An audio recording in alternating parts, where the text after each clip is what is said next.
Wassalatu wassalamu ala Rasulillahil Mustafa wa ala alihi wa sahbihi wa man wala. Amma ba'du. Fa ya ibadallah, usi nafsi wa iyyakum bi taqwallahi faqad faza al-muttaqun. Fala tamutunna illa wa antum muslimun. Faqala ta'ala ya ayyuhalladzina amanu taqullaha haqqa tuqatih wa la tamutunna illa wa antum muslimun. Saudara-saudariku dan pemirsa RTV, pada TV di mana Anda berada, alhamdulillah hari ini kita kembali diberikan kesempatan oleh Allah Subhanahu wa taala menjalani aktivitas kehidupan kita saat sementara sebagian hamba Allah sudah kembali kepada Allah sesuai dengan ajalnya. Barangkali hamba-hamba Allah ini yang telah kembali dipandang cukup bekalnya, tipis dosa-dosanya, sehingga sesuai ketentuan ajalnya pulang menghadap Allah dengan keadaan bekal yang dipandang cukup. Kita masih diberikan kesempatan hidup sampai dengan waktu ini karena menurut Allah barangkali ada dosa-dosa yang masih harus diistighfari, ada dosa-dosa yang masih harus diistighfari, dan cukup banyak amal saleh yang harus kita tingkatkan. Semoga dengan itu, dengan telah menunaikan salat tarawih berjamaah, alhamdulillah kita bermohon kepada Allah Subhanahu wa taala semoga salat yang telah kita tunaikan diterima oleh Allah Subhanahu wa taala dan tercatat sebagai amal saleh yang pernah kita ikhlaskan demi meningkatkan mizan kita di akhirat nanti. Amin. Setidaknya selalu kami katakan, jika kita belum mampu untuk berlomba dengan orang-orang saleh meningkatkan kebaikan, ada baiknya segera berlomba dengan para pendosa untuk meningkatkan istighfar dan tobat kepada Allah Subhanahu wa taala. Jika Anda belum mampu berlomba dengan orang saleh dalam meningkatkan kebaikan, ada baiknya segera berlomba dengan para pendosa untuk beristighfar dan bertobat kepada Allah Subhanahu wa taala. Tidak ada pilihan yang ketiga. Alhamdulillah, teman-teman sekalian, saat ini kita berada di Masjid An-Nur. Apa artinya An-Nur? Cahaya. Baik, alhamdulillah. Di dalam Al-Quran, cahaya itu disebutkan setidaknya dengan dua kata, dua istilah. Ada yang disebut dengan bau, jama'nya biya, bau, jama'nya biya. Quran surah 10, Yunus ayat yang kelima. Huwallazi ja'ala asy-syamsa diyaa. Diyaa. Ada yang kedua disebut dengan Nur. Nur, dan itu nama yang melekat pada masjid ini. Kalau diteruskan ayatnya, wal qamara nura. Jika disebutkan bau dengan jamak biya, itu artinya cahaya atau sinar yang menerangi, yang memudahkan kita mengenali benda-benda di sekitar. Cahaya atau sinar yang menerangi, yang memudahkan kita mengenali benda-benda di sekitar. Itu disebut dengan bau'un jama'nya diya. Sinar matahari disebut dengan bau, jama'nya diya. Karena ketika sinar itu dipancarkan, memantul kemudian ke mata kita, nampak dari situ benda-benda di sekitar kita. Kalau lampunya padam, kira-kira gelap atau terang? Belum tentu. Kalau padamnya di siang hari,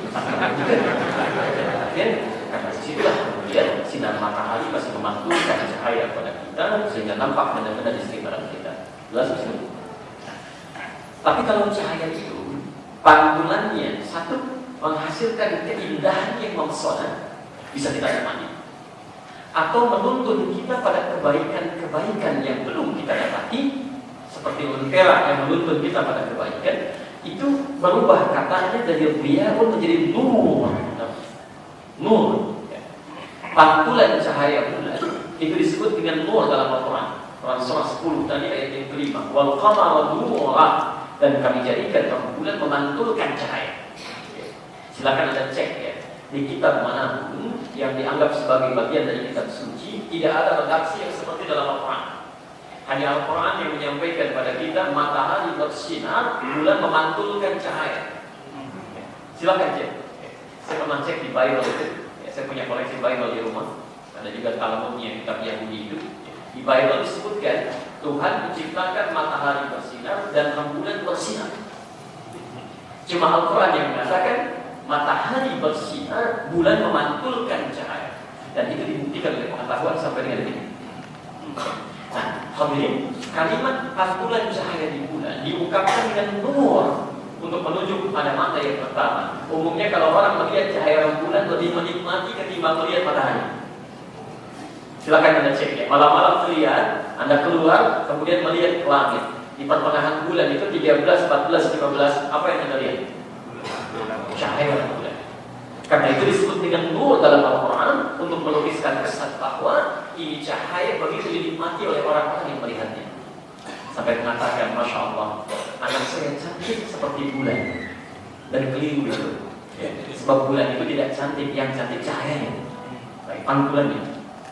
Baik, yang kedua, nur itu juga berarti dan ini poin utama adalah cahaya yang mengantarkan kita, menunjukkan kita pada kebaikan-kebaikan yang bisa kita ikuti.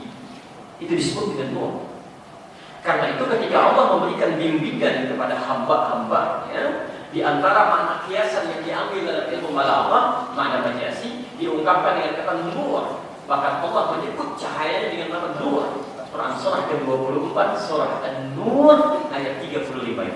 Allahu nurus samawati wal. Kenapa cahaya Allah disebut dengan An-Nur bukan dengan Dia? Karena Allah saat ingin menerangi hambanya dengan cahayanya, tidak sekedar mengenalkan ini benda, tapi menunjukkan ini yang baik yang harus diikuti, ini yang buruk yang harus ditinggalkan. Karena itu orang-orang yang mendapatkan cahaya dari Allah, misal matanya mendapatkan bimbingan cahaya dari Allah, nur, maka matanya tidak hanya sekedar melihat benda-benda di sekitaran dia, tidak. Tapi matanya akan dibimbing oleh Allah untuk melihat yang baik-baik yang diperkenankan oleh Allah Subhanahu wa taala. Fungsi nur yang kedua. Apa fungsi mata?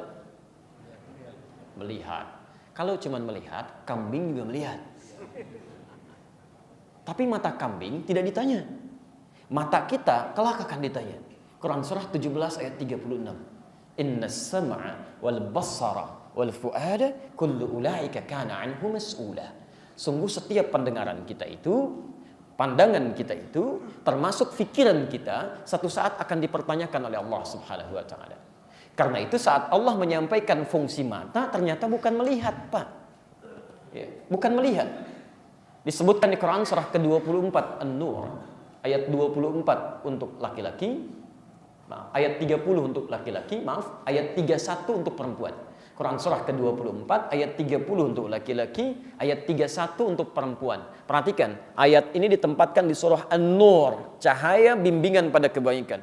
Wa qul lil mu'minina, ayat 30. Dan katakan Muhammad pada pria-pria yang merasa punya iman dalam dirinya, yaghuddu min absarihim, matanya hanya boleh melihat yang baik-baik saja. Tatkala yang dilihat tidak baik menurut Allah, maka yaghuddu, dia coba memalingkan absarihim, pandangannya. Ternyata kata Al-Quran, fungsi mata yang mendapat bimbingan dari Allah, nur itu tidak sekedar melihat, tapi hanya boleh melihat yang baik-baik. Yang tidak baik menurut Allah, dia nggak akan lihat. TV memang nyala, bendanya kelihatan, tapi tayangannya tidak disukai oleh Allah Subhanahu wa taala. Maka mata yang mendapatkan bimbingan dari Allah akan memalingkan pandangannya dari tayangan yang tidak disukai itu. Majalahnya memang kelihatan, siang hari nampak, tapi tayangannya, gambarnya tidak pernah Allah ridha kepada itu. Maka matanya akan dia palingkan, tidak akan pernah menapak gambarnya. Jelas di sini? Itulah nur. Telinga yang mendapatkan nur, bimbingan dari Allah, itu selalu akan digunakan untuk mendengar yang baik-baik. Begitu dia dengar sesuatu yang tidak baik, gibah tidak baik, gosip tidak baik, maka orang seperti ini akan memalingkan pendengarannya pada apa yang Allah ridhai. Apa fungsi mulut? Halo? Bicara yang baik-baik. Baik, tahu dari mana? Hadis Nabi sallallahu alaihi wasallam, "Man kana yu'minu billahi wal yawmil akhir falyaqul khairan aw liyasmut." Siapa yang merasa beriman pada Allah dan hari akhir, cukup katakan yang baik, kalau tidak diam. Pilihannya cuma dua, katakan yang baik atau diam. Jadi lisan yang mendapatkan bimbingan cahaya Allah, dia hanya akan berkata yang baik-baik, yang tidak baik dia akan tinggalkan. Demikian ke tangan, demikian sampai dengan ke ujung kakinya. Kaki yang mendapat bimbingan dari Allah tidak akan melangkahkan ke tempat yang tidak disukai. Ya. Dan mustahil keluar dari masjid kaki yang mendapat bimbingan Allah bisa tertukar alas kaki, itu mustahil. Mustahil itu. Ya. Dan berita baiknya, masjid ini diberi nama dengan An-Nur. Penamaan ini melukiskan kesan bahwa diharapkan orang-orang yang beribadah di masjid ini, baik sholatnya, kemudian bacaan Al-Qurannya, i'tikafnya, tilawahnya, bacaan-bacaan kalimat thayyibahnya, zikirnya, semua yang ia kerjakan itu diharapkan mendapatkan bimbingan cahaya dari Allah, sehingga siapapun yang keluar dari masjid ini, maka pandangannya hanya akan melihat yang disukai oleh Allah Subhanahu wa Ta'ala. Telinganya hanya mendengar yang disukai oleh Allah Subhanahu wa Ta'ala. Langkahnya hanya akan melangkah pada yang disukai oleh Allah Subhanahu wa Ta'ala. Tidak cukup dengan amin. Ya? Tapi kita harus turunkan bagaimana semua itu menjadi kepribadian dalam kehidupan kita. Karena itulah teman-teman sekalian, malam ini kita akan turunkan. Jika semua ketentuan Allah itu ingin kita dapatkan dan kemudian kita hadirkan dalam kehidupan kita, maka bagaimana cara menurunkan ketentuan-ketentuannya sehingga bisa kita praktekkan dalam kehidupan kita. Baik. Kita mulai bahasan kita di sini sampai ketemu kalimat manhaj, kemudian madhab dan perbedaan-perbedaan dalam madhab. Jelas di sini? Baik. Bismillahirrahmanirrahim. Quran surah ke-2 Al-Baqarah ayat 151. Posisi paling kanan di sebelah bawah. Kita sampai nanti berakhir kajian, insya Allah akan selalu bersama Al-Quran dan hadis-hadis Nabi. Jadi coba diusahakan setidaknya kalau ingin kita menyambung sedikit lebih banyak. Kalau Anda tidak menulis, menghafalkan Qurannya, atau setidaknya ada mushaf yang bisa digunakan sebagai acuan. Baik. Quran surah kedua Al-Baqarah ayat 151. Selanjutnya Quran surah kedua masih Al-Baqarah ayat 185. Posisi paling kiri di pertengahan. Kemudian cara mempraktekannya, Quran surah ke-59 Al-Hasyr ayat ke-7, posisi paling kanan di pertengahan. Kalau ingin dimulai dari mana memulainya, Quran surah ke-33 Al-Ahzab ayat 21. Ayat 21. Baik, sudah? Kalau sudah, kita turunkan dulu bahasannya, nanti baru kita di pertengahan hadirkan hadis-hadisnya insyaallah. Baik. Kita ingin mendapatkan bimbingan Allah, cahaya yang menunjukkan pada kebaikan-kebaikan. Bagaimana prakteknya kita bisa mendapatkan itu? Karena kita sendiri tidak bisa langsung kemudian melihat Allah, berkomunikasi dengan Allah, karena berbeda dimensi dan keterbatasan-keterbatasan yang ada. Ya. Karena itulah kemudian supaya cahaya ini mudah kita dapatkan dalam kehidupan, maka Allah Subhanahu wa Ta'ala memilih di antara manusia dan menugaskan ia sebagai seorang rasul untuk membawa bimbingan-bimbingan Allah yang diajarkan kepada umat manusia secara keseluruhan. Ya. Saya agak percepat karena waktu kita sangat terbatas.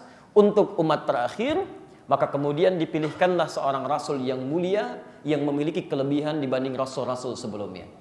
Quran surah kedua ayat 151, posisi paling kanan sebelah bawah.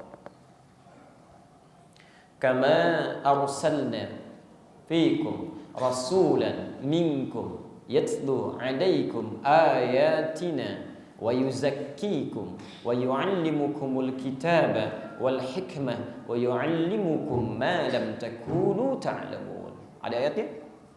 Baik. Saya boleh sedikit berdiri untuk menulis? Baik, sebentar. Ya, terdengar suara saya? Oh, berarti perlu pakai mic ya? Baik. Ya, sebentar. Jazakallah khair. Baik, perhatikan pelan-pelan. Tolong ikuti runtutan materinya sehingga ada ketersambungan antara satu dengan yang lainnya. Ya, kalau terputus nanti fokus Anda bisa kehilangan jejak di situ nanti. Ya. Kita mulai dari An-Nur tadi, bimbingan pada kebaikan, cahaya kebaikan.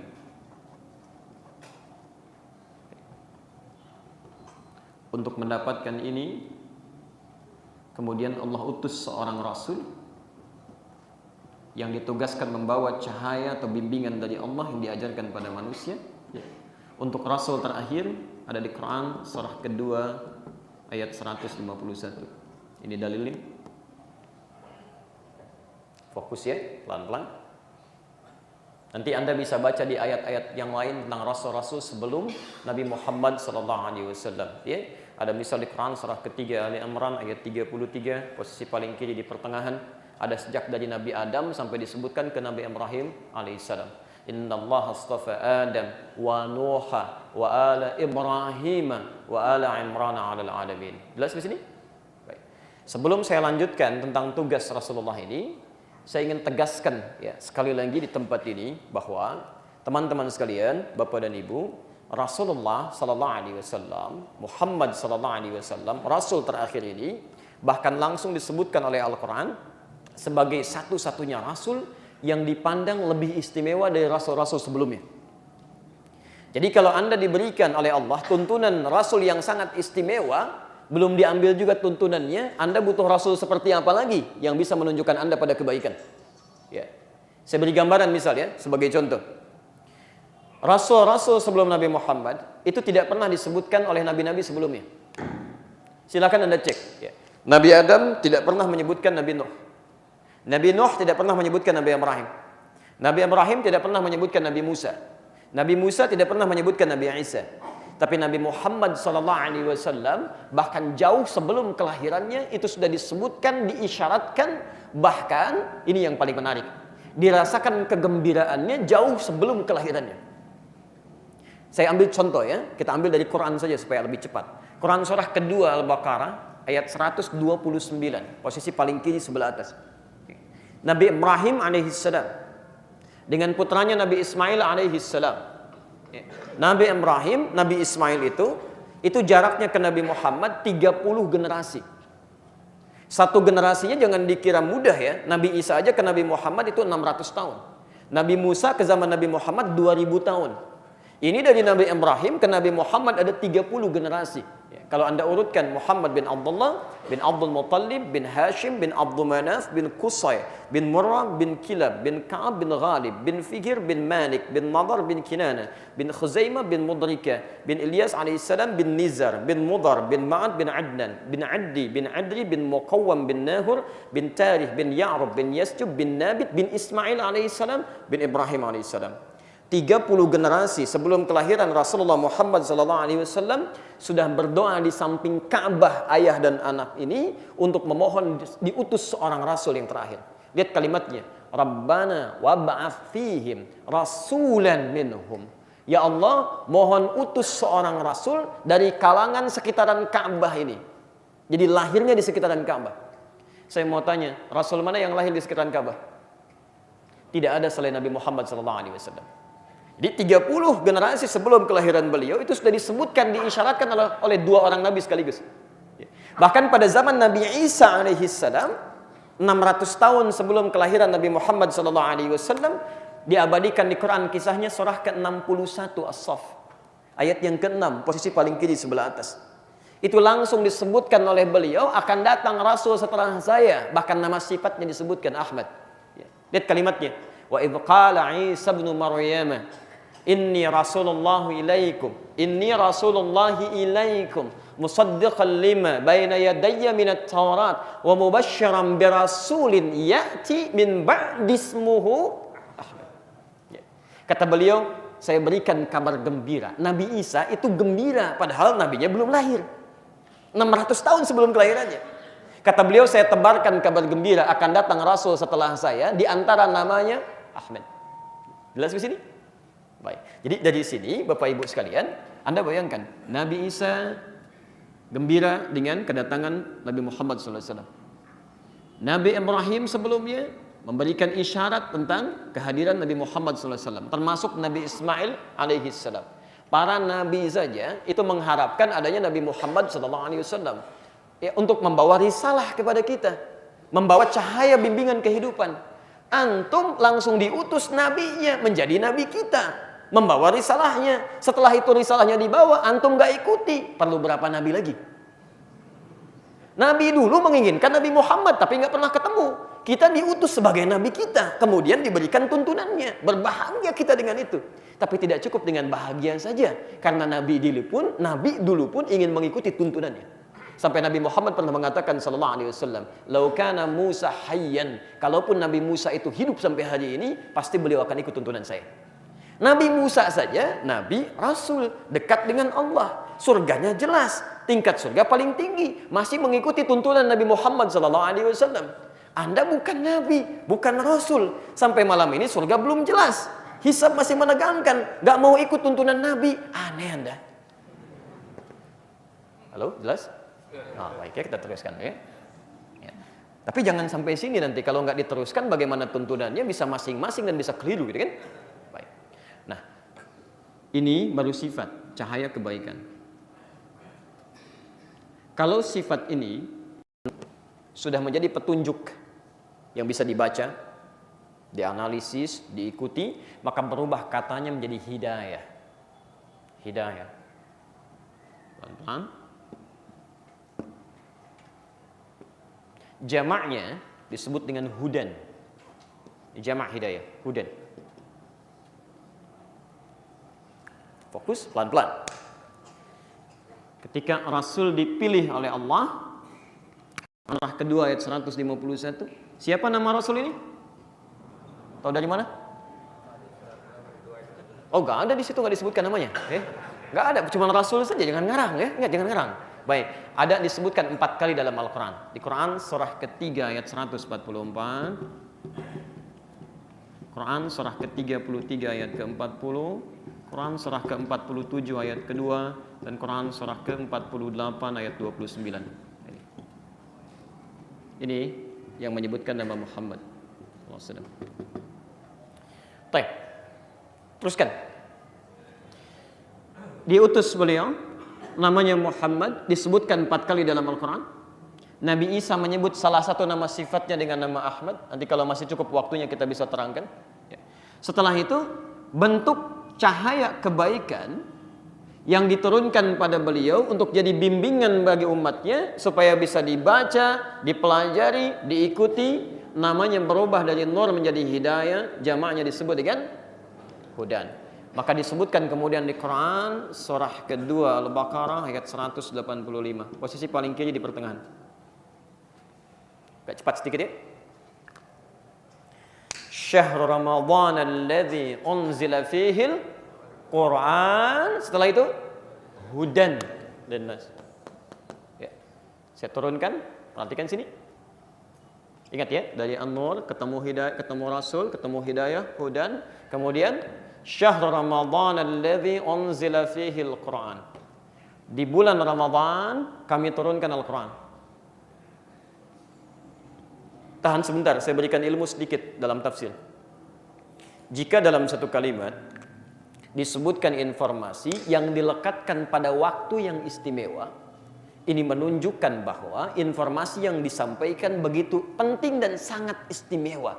Saking istimewanya dilekatkan dengan waktu yang dipandang istimewa. Saya beri contoh begini. Dalam sepekan ada berapa hari? 7 hari, baik. Hari yang paling baik dalam sepekan hari apa? Hari Jumat. Perhatikan, ketika ada ibadah disandingkan dengan hari Jumat, itu menunjukkan bahwa ibadah ini sangat istimewa. Hukumnya akan sangat ketat. Ya, saking istimewanya disandingkan dengan waktu yang paling istimewa. Maka turun langsung surahnya disebut dengan nama harinya. Surah ke-62 itu, Al-Jumu'ah. Ayat 9 sampai 11, posisi paling kiri sebelah atas sampai ke tengah. Lihat kalimatnya. Ya ayyuhalladzina amanu, idza nudiya lis-salati min yaumil jum'ah. Salatnya langsung disebut, dilekatkan dengan nama harinya. Kalau ada seperti ini menunjukkan bahwa ibadah ini tidak biasa. Anda meninggalkannya bukan cuma rugi, kehilangan pahala yang besar, tapi juga bisa mendapatkan masalah yang luar biasa. Sudah sampai sini? Karena itu hukum sholat Jumat bagi seorang lelaki, itu nanti memiliki hukum bahkan yang lebih ketat dibandingkan dengan sholat fardu biasa. Jelas ya? Baik, sekarang dalam sebulan, ada bulan A, bulan B, bulan C, dari Rabi'ul Awal, ya, sampai dengan ke ujungnya Dzulhijjah. Di antara 12 bulan ini mana yang paling istimewa? Baik. Kalau disebutkan bulan, berarti bukan cuma sehari kan? Ada 2, 3, 4 sampai 29 atau 30 hari. Kalau Jumat cuma sehari istimewanya. Tapi kalau sebulan artinya hitungan hari dalam satu bulan ini semuanya istimewa. Semuanya istimewa. Baik, yang paling istimewa adalah bulan Ramadan, bahkan setiap harinya bukan cuma Jumatnya, mengandung pahala-pahala yang sangat banyak. Sekarang perhatikan, ketika Allah menurunkan hudan bagi umat terakhir ini, Rasulnya mulia, petunjuknya mulia, diturunkan pada waktu yang sangat mulia, bukan cuma 1 hari, 1 bulan semuanya mulia. Baik, yang paling menarik saat diturunkan di waktu yang sangat mulia ini, bukan ingin menegaskan Ramadannya, tapi ingin menegaskan hudannya, yaitu ini Al-Quran. Lihat firman-Nya, syahr Ramadan alladzi unzila fihi al-Quran. Kata Allah, di bulan Ramadan yang sangat mulia itu saya turunkan Al-Quran.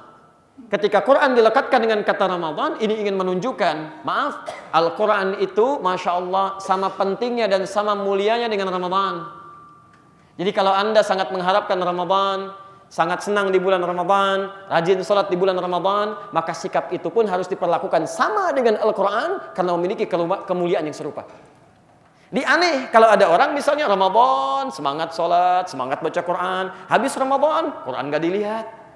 Itu agak aneh. Jelas di sini? Baik. Nah, poin pentingnya, poin yang paling penting, apa yang diturunkan di bulan Ramadan ini? Saking mulianya mesti turun di bulan Ramadan. Kata Allah Al-Quran. Isi Quran ini, fokus, isi Al-Quran ini seluruhnya dari mulai Al-Fatihah sampai dengan An-Nas. Teruskan ayatnya, hudan linnas. Isinya bukan bacaan biasa, tapi hudan. Semuanya berisi petunjuk yang akan menjadi cahaya yang menunjukkan pada manusia setiap kebaikan-kebaikan yang mampu diraih dalam hidupnya. Jelas di sini? Halo, jelas? Baik. Kalau jelas, sekarang kita teruskan pelan-pelan ya. Sudah ketemu sebagian kalimat-kalimatnya. Baik. Saya detilkan dulu sebentar. Kesimpulan pertama, Allah menyampaikan bahwa petunjuk kehidupan yang telah ditetapkan oleh Allah untuk kita semua sampai dengan masa ini berakhir, yang dengan petunjuk ini kita bisa dapatkan segala kebaikan yang kita inginkan di muka bumi ini, bahkan untuk sampai kepada akhirat. Itu telah disimpulkan dalam Al-Quran, semuanya berada pada kalimat hudan dan isinya tertuang seluruhnya dalam Al-Quran. Jadi dari Al-Fatihah sampai dengan An-Nas, kalau Anda bisa pelajari isinya itu semua, Masya Allah, itu semua tuntunan hidup kita ada di situ Pak, Bu. Ada di situ. Makanya saking pentingnya Al-Quran ini, di ujung ayatnya kemudian Allah memberikan statement. Lihat kalimatnya. Yuridullahu bikumul yusra wa la yuridu bikumul usra. Dengan Anda kembali pada tuntunan Al-Quran ini, dipraktekkan dari Al-Fatihah sampai dengan An-Nas, kata Allah, saya inginkan hidup Anda semua mudah dan saya tidak inginkan kalian susah.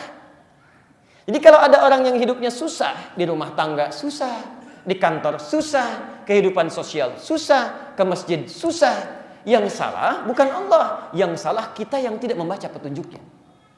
Jelas di sini? Baik. Saya mau bacakan cepat ya, dan saya pernah bacakan di beberapa tempat, tapi Anda nggak usah catat ya, untuk sekedar informasi saja. Itu dari Al-Fatihah sampai dengan An-Nas, semua isi cahaya kehidupan kita ada di situ. Saya beri contoh.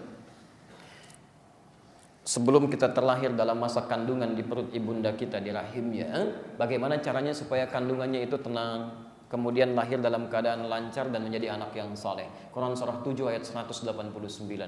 Ketika terlahir usia 0 sampai 2 tahun, bagaimana supaya ASI-nya lancar, tidak terjadi perdebatan perselisihan antara ayah dan ibu yang baru pertama kali punya keturunan. Quran surah kedua ayat 233. Dalam usia 2 tahun ke atas, bagaimana diberikan pendidikan dini supaya cepat mengenal Allah dengan baik, taat kepada kedua orang tuanya, baik akhlaknya dan bisa bergaul dengan lingkungannya dalam kebaikan. Quran surah ke-31 ayat 13 sampai dengan ayat 19-nya.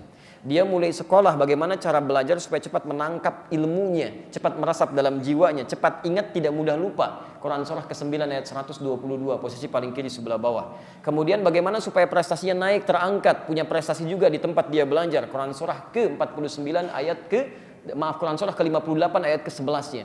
Dia kemudian mulai belajar lagi, tingkat paling tinggi lagi, sampai-sampai ketemu kawannya, masuk kampus, mulai punya ketertarikan bagaimana supaya dia tidak bergaul di tempat yang salah dengan pergaulan yang tidak diridhai. Quran surah 49 ayat ke-13-nya. Tapi kalau kemudian ada yang datang serius mengatakan saya serius ingin melamarnya, bagaimana cara bertaaruf dan melamarnya? Quran surah keempat ayat keempatnya. Terjadi pernikahan, Quran surah 30 ayat ke-21-nya. Kalau sudah menikah, apa tugas pertama suami istri supaya jalannya mudah, tidak saling berdebat dalam hal yang tidak positif di situ. Quran surah keempat ayat 34. Di situ diberikan tugas suami apa, tugas istri apa. Suami mulai mencari nafkah, bagaimana cara mencarinya supaya nyaman, mudah didapatkan. Yang standar Quran surah kedua ayat 168.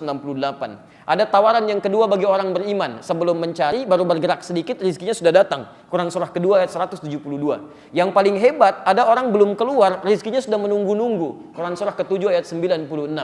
Ibunya merawat di rumah anaknya, kadang-kadang ada kesulitan, kadang sulit untuk diatur, kadang mengatakan, mama kenapa begitu? Bagaimana mengatasinya? Quran surah ke-17 ayat 23-nya. Kemudian dalam perawatan ini termasuk suami yang bekerja di luar, itu tidak mudah, kadang-kadang sulit, mendapatkan kesulitan-kesulitan. Kata Quran sesulit apa? Kalau ada yang menganggur susah menemukan jalan keluar, Quran surah 17 ayat 79 sampai dengan 81-nya. Kalau kemudian datang rasa sakit, sesakit apa? Kalau cuma ringan-ringan, Quran surah 26 ayat ke-80. Kalau sakitnya cukup berat sampai dokter mengatakan ini mustahil ada obatnya, tidak ada yang mustahil. Nabi Ayub aja bisa sembuh kalau mendekat kepada Allah. Ikuti tuntunan di Quran surah ke-21 ayat 83 sampai dengan 84-nya. Kadang-kadang dalam kehidupan ada yang membuat Anda luar biasa memberikan tekanan sampai Anda merasa aduh sesak dada saya, mata saya gelap, kenapa saya mesti seperti ini? Sadari itu bagian dari ujian. Semua manusia yang hidup akan diuji sampai dia mendapatkan surganya. Quran surah kedua ayat 214. Cara menghadapi ujiannya di Quran surah ketiga ayat 142. Jenisnya di Quran surah kedua ayat 155 sampai 157. Tapi jangan pernah putus asa, karena Nabi Yunus pun yang pernah masuk ke perut ikan paus tidak mengeluh, tapi mengerjakan amalan di Quran surah ke-21 ayat 87 sampai dengan 88-nya. Sampai kemudian Anda sukses dalam pekerjaan, harta mulai melimpah sebagai ujian. Bagaimana cara menambah dan mensyukurinya? Quran surah ke-14 ayat ke-7-nya. Tapi kalau ujian lagi datang, bagaimana cara bersabarnya? Quran surah kedua ayat 156 sampai 157-nya. Sampai usia Anda 40 tahun, kematangan hidup mulai dirasakan, tapi orang tua masih bersanding dengan Anda. Bagaimana cara membalas baktinya? Karena belum tentu Anda bisa sukses sendiri kecuali melalui doa-doa orang tua. Barangkali itu belum bisa dibalas, tapi Anda bisa melakukan amalan di Quran surah ke-46 ayat 15-nya. Sampai di puncak kehidupan Anda merasa, apakah saya akan hidup untuk selamanya? Atau jangan-jangan kehidupan ini akan berakhir. Jangan bilang jangan-jangan, memang jangan sampai membayangkan Anda akan hidup selamanya. Kamu akan pasti akan meninggal. Akan kedatangan maut. Quran surah ketiga ayat 185. Ya Allah, bagaimana cara datangnya maut itu? Apakah sakit atau biasa-biasa? Ada yang nikmat, dipanggilnya tenang. Seperti seutas rambut itu ditarik dari adonan yang sangat halus. Ya, panggilannya indah dengan ketenangan. Quran surah 89 ayat 27 sampai dengan ayat 30 itu. Ya ayyatuhan nafsul mutmainnah. Tapi kalau kamu ingin sedikit menegangkan sambil dipukulin malaikat juga boleh. Quran surah ke-8 ayat ke-50. Ya Allah, setelah saya meninggal, saya pergi kemana? Kamu akan pergi ke alam kubur. Bagaimana situasinya? Saya ingin belajar. Saya sudah tahu malam pertama di alam dunia. Bagaimana malam pertama di alam kubur? Kalau kamu ingin indah, enak, ada di Quran surah ketiga ayat 169 sampai 171. Tapi kalau kamu banyak amal salahnya, tidak ada amal solehnya, maka kamu akan mendapatkan keadaan yang dahsyat di alam kubur, seperti halnya Fir'aun dan orang-orang setelahnya yang bermaksiat. Neraka ditampilkan sejak di alam kuburnya. Quran surah ke-40 ayat 46 sampai dengan 47-nya.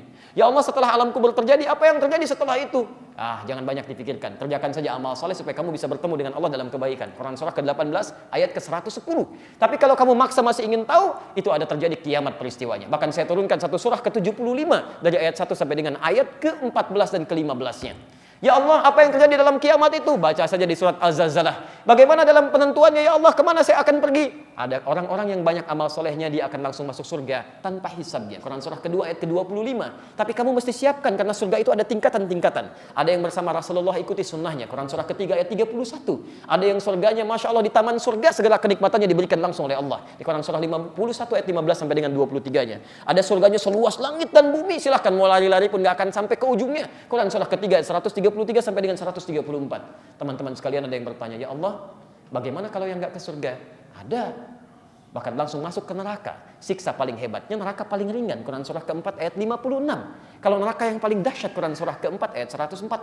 Bahkan ada yang masuk neraka tanpa hisab. Quran surah ke-18 ayat 100 sampai dengan 101. Halo? Semua ada di Quran. Ada, tinggal kita keluarkan aja. Jadi kalau hidup Anda ingin mudah di rumah tangga, dari sekarang keluarkan ayat-ayat rumah tangga. Gampang kok Pak, ayat-ayat tentang ayah tuh, keluarkan. Jangan-jangan antum puluhan tahun jadi ayah, tapi tidak pernah mengeluarkan ayat-ayat tentang ayah. Ibu jadi ibu sudah berapa tahun tuh, pernah nggak dikeluarkan ayat-ayat tentang ibu, ayat-ayat tentang anak?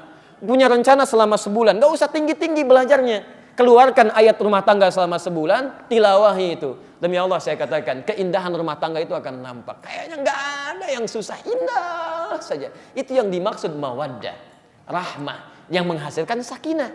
Jadi kalau ibu namanya sakinah pun anaknya mawaddah, bapaknya rahmat, nggak akan nyampe itu kalau nggak dipelajari. Jelas ya? Itu yang diinginkan.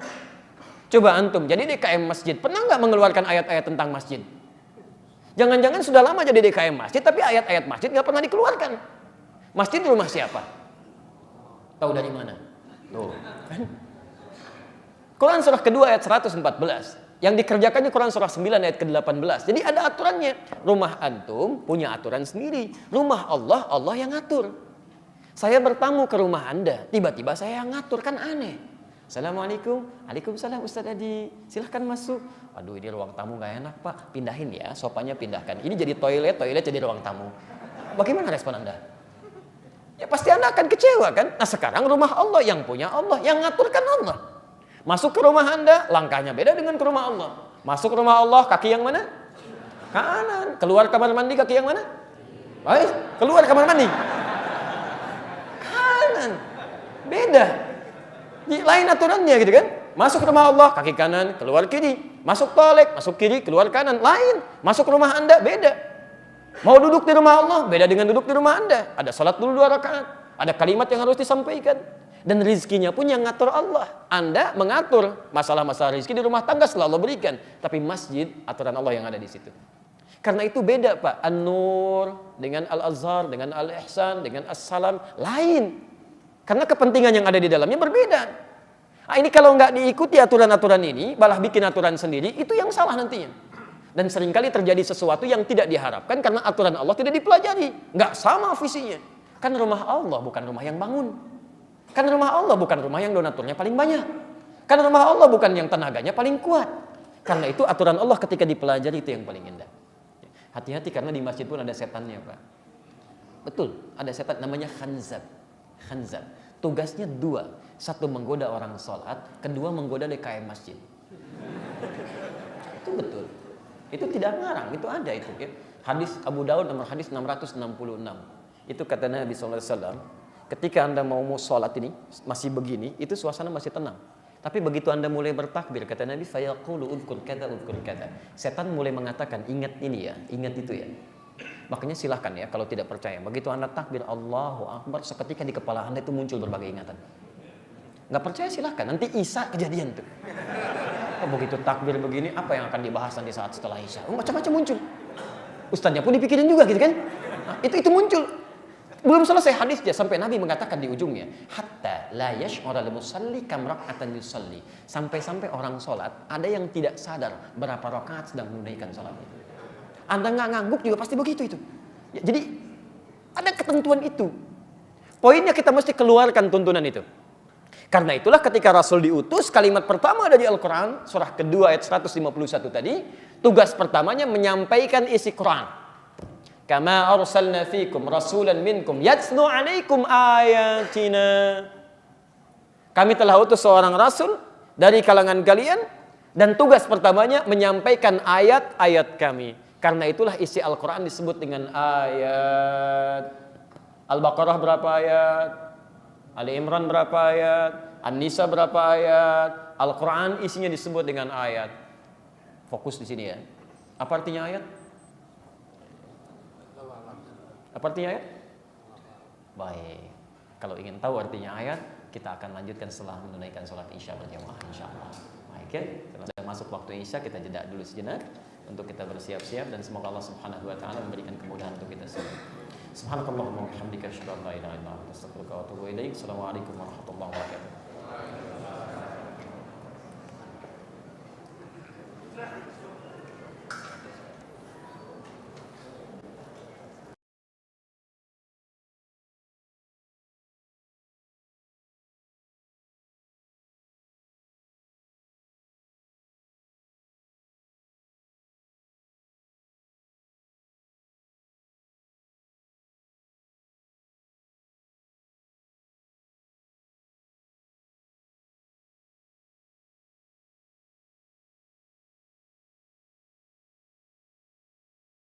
sebagai bagian dari amal soleh yang pernah kita ikhlaskan karena Allah Subhanahu wa taala. Baik, kita coba lanjutkan bahasan kita.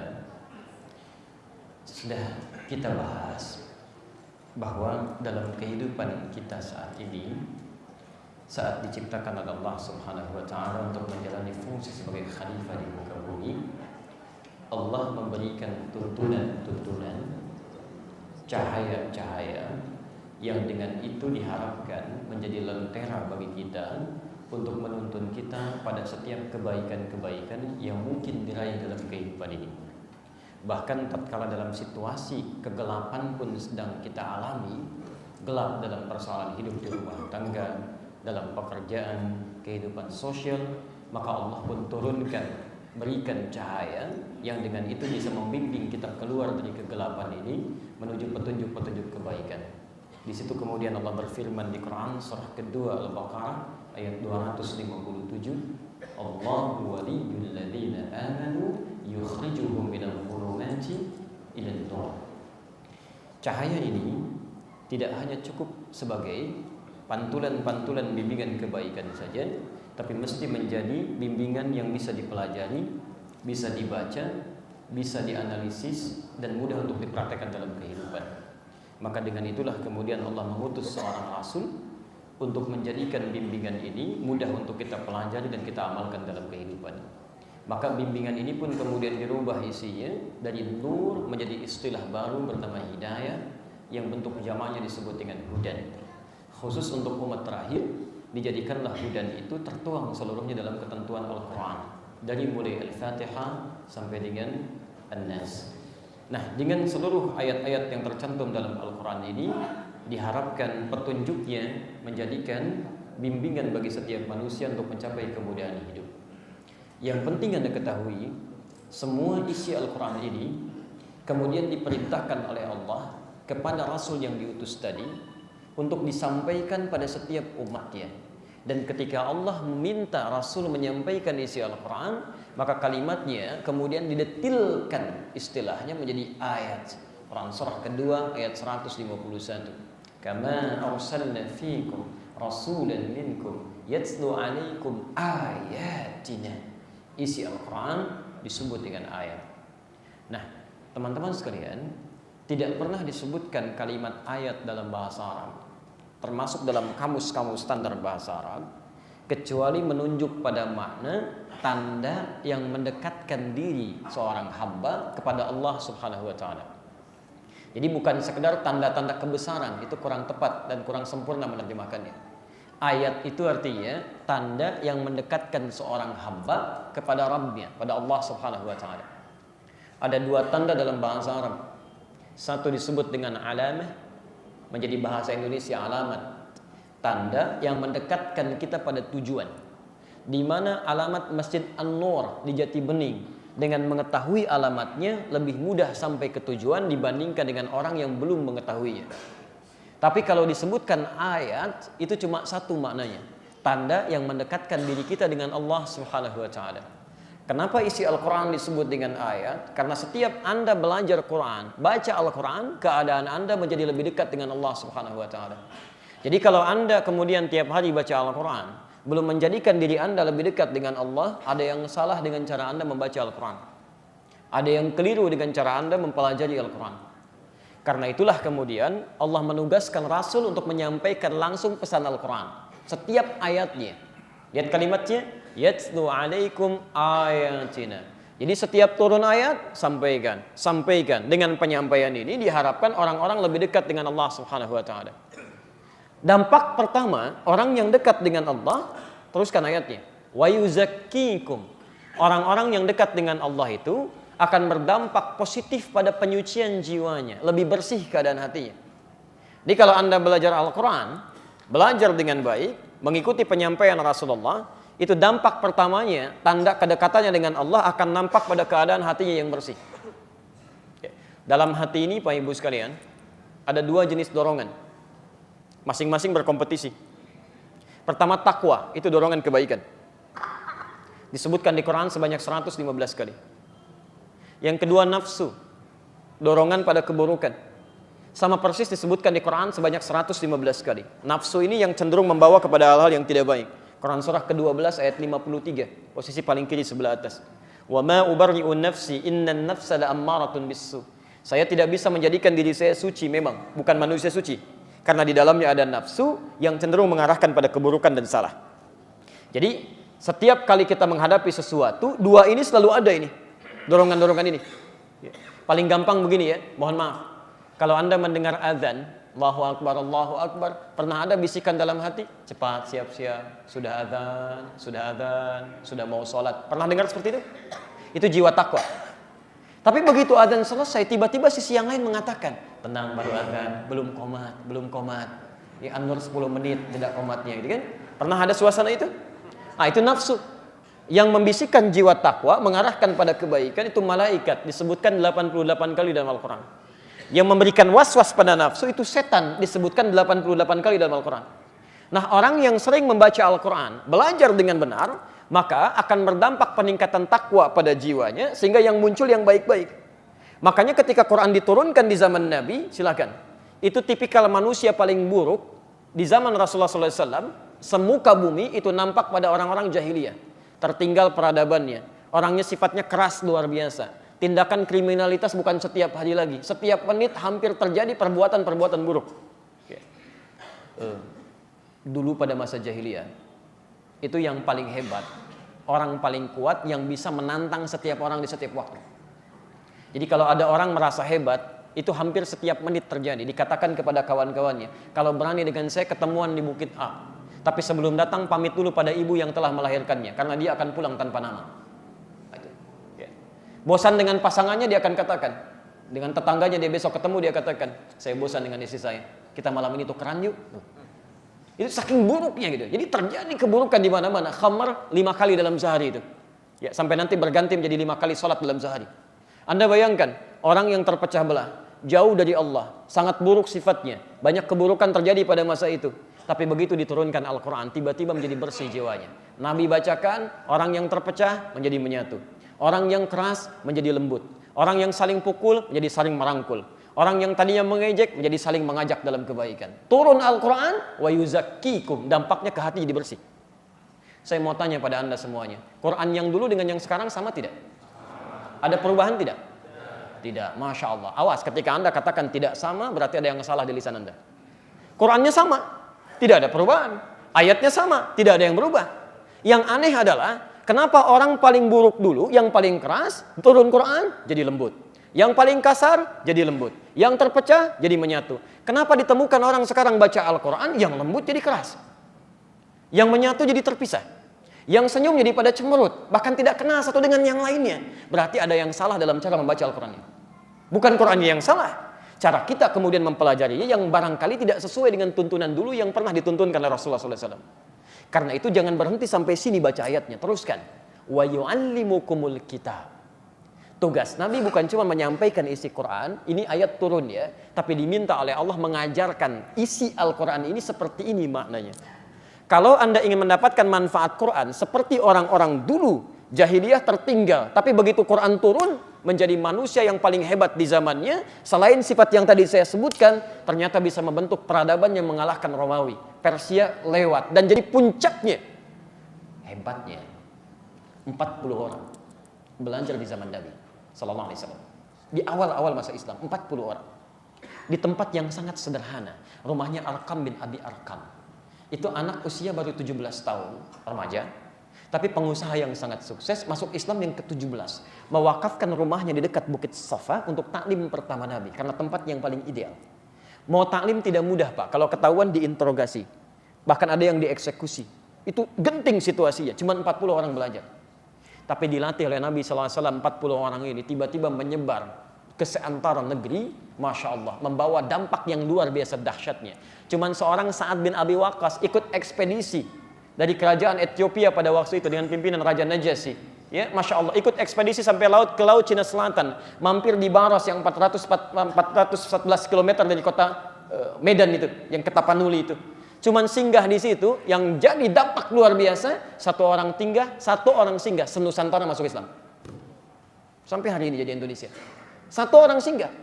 Dampaknya bukan di situ saja. ada ke Melayu, ada ke Rohingya, ada ke Burma, ada kemana-mana. Allahu Akbar, cuma satu orang.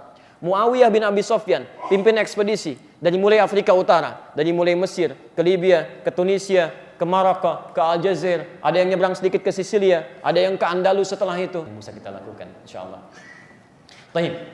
Jadi, poin yang kedua, tidak cukup kita membaca ayat dalam Al-Quran bisa mendapatkan hudan, belum tentu. Bahkan mungkin bisa keliru. Pernah turun ayat ya, Al-Baqarah misal 43, wa aqimus shalah, disampaikan oleh Nabi, tunaikan salat. Sahabat semangat, salat. Tunaikan salat. Hanya kejadian ada orang yang ketika salat tidak belajar maksimal dari Nabi sallallahu alaihi wasallam. Wa yu'allimukumul kitabnya enggak dibaca. Enggak sempurna. Nah, kita baca kisahnya di Al-Bukhari. Saya ingatkan pada teman-teman di sini ya yang belum dulu pernah ikut kajian, kalau menyebutkan Imam Al-Bukhari pakai al ya. Bukan Bukhari tapi Al-Bukhari. Itu dalam ilmu hadis harus pakai al dalam ilmu hadis ya. Jadi nama aslinya bukan Bukhari dan bukan Al-Bukhari. Nama aslinya Muhammad, punya bapak namanya Ismail, punya kakek namanya Ibrahim, punya kakek buyut namanya Al-Mughirah, punya eyang buyut namanya Al-Bardizbah. Tinggal di Kecamatan Ju'fah, Kabupaten Bukhara, Provinsi Khorasan, negara Uzbekistan sekarang. Nah, itu di Arab ada kebiasaan begini. Kalau ada non-Arab datang ke Arab untuk belajar, itu memperkenalkan diri dengan nama daerahnya. Umumnya. Caranya, tambah al di depan nama daerah, ujungnya atau huruf sebelum akhir diganti dengan i. Misal tadi saya Muhammad dari Bukhara, ingin menerangkan dari Bukhara, maka tambah al di depannya, Al-Bukhari, ujungnya jadikan i, Al-Bukhari, untuk menunjukkan pesan bahwa Islam sudah sampai ke tempat saya, buktinya saya masuk Islam. Syekh Nawawi dari Banten datang kemudian, Masya Allah, ke Mekah belajar sampai jadi guru besar di situ, maka memperkenalkan diri dengan nama Al-Bantani. Masya Allah. Syekh Ahmad Khatib dari Minangkabau mengatakan Syekh Ahmad Khatib Al-Minangkabawi. Syekh Abdul Somad dari Palembang, Syekh Abdul Somad Al-Palembangi. Ahli hadis Musnid ad-Dunya, ya, Musnid yang tahu sanad semuka bumi sedunia, itu Masya Allah. Ternyata orang Padang. Terakhir itu Syekh Yasin namanya, Syekh Yasin Al-Padangi. Jadi Anda boleh kalau ingin terapkan tambah al, ujungnya kemudian i, ya. Pak Subiantoro pengen umroh ke Mekah, sampaikan dari Jati Bening, ana Subiantoro al Jati Beningi. Nah, itu boleh. Sah, ya. Baik. Yang gak enak orang Jakarta itu ya. Baik, saya teruskan. Makanya selalu bilang Betawi itu ya. Baik, saya kembalikan. Teman-teman sekalian, tersebut di Al-Bukhari. Nomor hadis 751, 757. Di hadis Muslim dengan redaksi yang sama nomor hadis 397. Kalau nomornya sulit dicari di babnya, babul musifis shalah. Bab tentang orang yang salatnya bermasalah. Di begitu turun perintah salat, ada seorang bernama Khalad Az-Zuraiqi. Qila jaa rajulun ila Nabi sallallahu alaihi wasallam. Datang seorang lelaki pada Nabi sallallahu alaihi wasallam. Fadakhala ila al-Masjid Nabawi, masuk ke Masjid Nabi. Fa shalla bi jambin Nabi sallallahu alaihi wasallam. Maka salat di samping Nabi sallallahu alaihi wasallam. Salat dari awal. Falamma sallama yaminan wa shamala. Tatkala salam ke kanan dan ke kiri, faqala lahu Nabi sallallahu alaihi wasallam. Itu seketika pakai fa. Jadi kalimat itu ada yang menggunakan waw, ada yang menggunakan thumma, ada pakai fa. Kalau pakai waw, itu ada jeda sedikit. Begitu salam, duduk sebentar, baru muncul.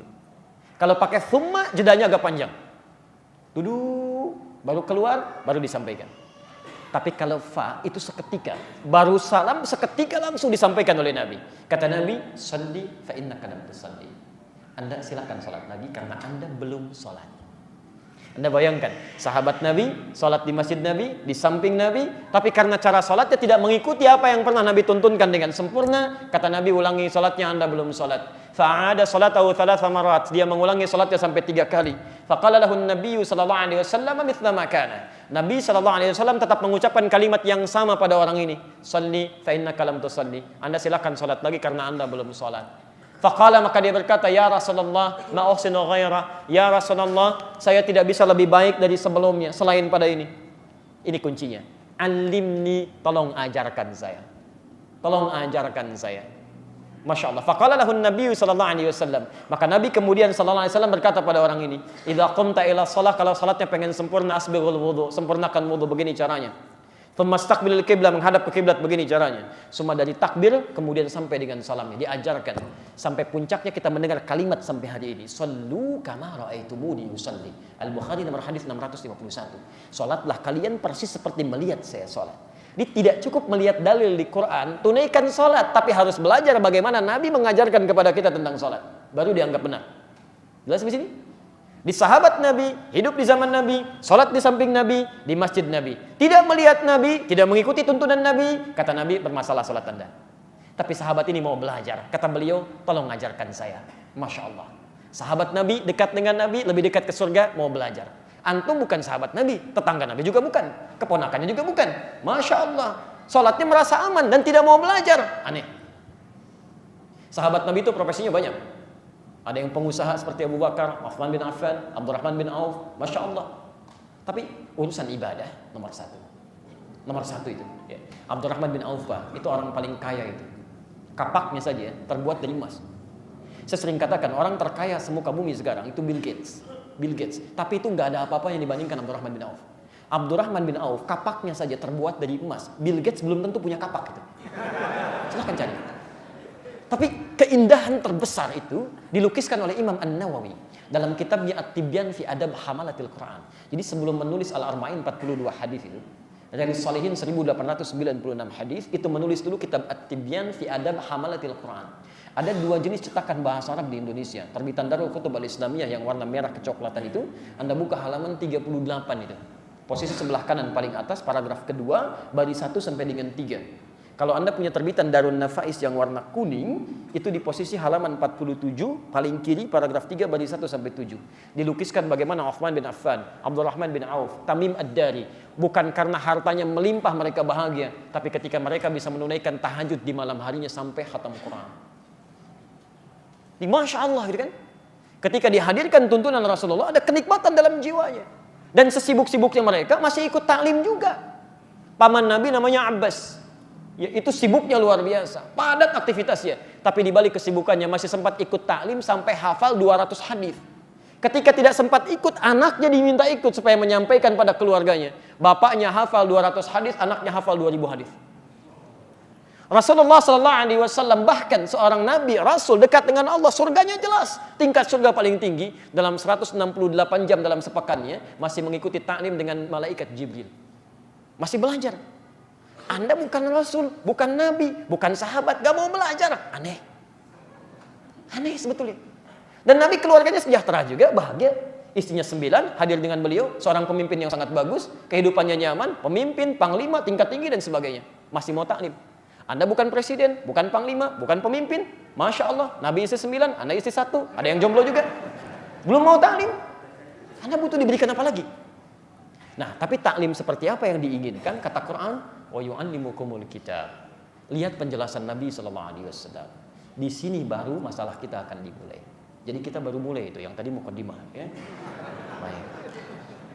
Saya mohon izin untuk melambatkan uraiannya supaya mudah dipahami, ya. Baik. Jadi ketika hudan diturunkan sebagai bimbingan kehidupan, izin saya akan lebih fokus pada bahasan. Bismillah. Kemudian ditugaskan Rasulullah SAW untuk mengajarkannya. Tugasnya 2. 1, membacakan setiap ayatnya. Ayat saya tulis dalam bentuk tunggal, jamaknya ayat. Kemudian mengajarkannya. Ta'lim.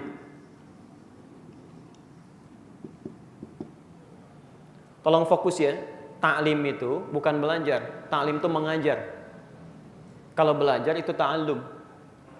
Jelas ya? Ustaz mau kemana? Saya mau ta'lim dulu. Artinya saya mau ngajar. Kalau antum di mana? Ditanya, Pak mau kemana? Ane mau ta'lim dulu nih. Antum mau ngajar artinya. Ya, saya pulang gitu. Ya? Nah, itu ta'lim itu mengajar. Kalau belajar itu ta'allum namanya. Ya?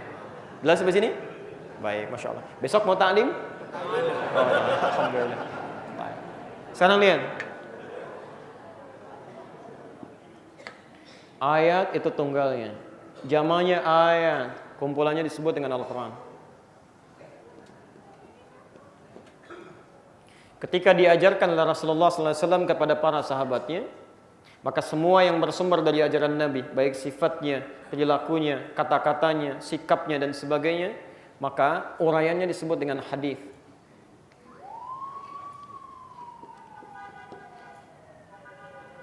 Prakteknya disebut dengan sunnah. Jelas? Jadi kalau Anda dikatakan, ayo kita belajar Al-Quran dengan hadis, ayo kita belajar Al-Quran dengan As-Sunnah, itu artinya Anda diminta untuk mempelajari sumber pokok yang pernah diajarkan oleh Nabi SAW. Di kunci kehidupan kita, kalau kita ingin mendapatkan petunjuk hudan ini, sehingga mendapatkan kemudahan-kemudahan dalam hidup, maka disederhanakan oleh para ulama dengan bahasa yang sangat singkat. Ayo kita kembali pada Al-Quran dan Sunnah. Maksudnya, pelajari isi Al-Quran sesuai dengan petunjuk Rasulullah SAW. Dan ternyata hebatnya, dari mulai bangun tidur sampai tidur lagi, demi Allah saya katakan, tidak ada satupun aktivitas kebaikan kita kecuali ada petunjuknya di situ. Bahkan bersanding dengan doa. Silahkan cek, bangun tidur kita ada doanya. Umat lain tidak ada. Belum tentu ada. Cuci tangan kita ada doanya. Makan ada doanya. Minum ada doanya. Ke toilet bahkan ada doanya. Umat lain belum tentu ada. Bahkan saat Anda tahafal doanya pun, kata Nabi, cukup ucapkan kalimat Allah di situ. Kullu amrin dzibalin la yubda'u fihi bi bismillahirrahmanirrahim fa huwa abtar. Setiap perbuatan baik yang tidak dilekatkan nama Allah, bismillahirrahmanirrahim, paling singkat bismillah. Makan bismillah, minum bismillah, menulis bismillah. Tidak Anda lakukan, fa huwa abtar, terputus nilai ibadahnya.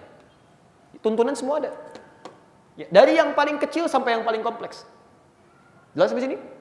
Nah, kalau ini sudah dipahami dengan baik, maka jangan kaget kalau ada misalnya kalimat, ayo kita ngaji Al-Quran, ayo kita ikuti sunnah Nabi, ayo kembali pada Al-Quran dan sunnah. Ini artinya mengajak untuk belajar sumber-sumber kehidupan dari sumber aslinya berdasar tuntunan Rasulullah SAW. Jelas? Baik. Teruskan, belum selesai sampai sini ya. Nah, kemudian kita teruskan dulu. Bagaimana cara mengikuti pengajaran Nabi ini supaya bisa maksimal mendapatkan hasilnya seperti dulu para sahabat belajar dari Nabi SAW. Maka cara belajarnya pun langsung diatur oleh Al-Quran, sehingga dengan petunjuk ini bisa maksimal cara belajar kita, tidak membuat pola-pola masing-masing yang belum tentu sama dengan petunjuk Al-Quran. Maka turunlah Quran surah ke-59 ayat ke-7 itu, posisi paling kanan di pertengahan, di ujung ayatnya. Al-Hasyr. Di akhir ayat ke-7. Lihat kalimatnya. Wa ma ataakumur rasulu fakhudhuh.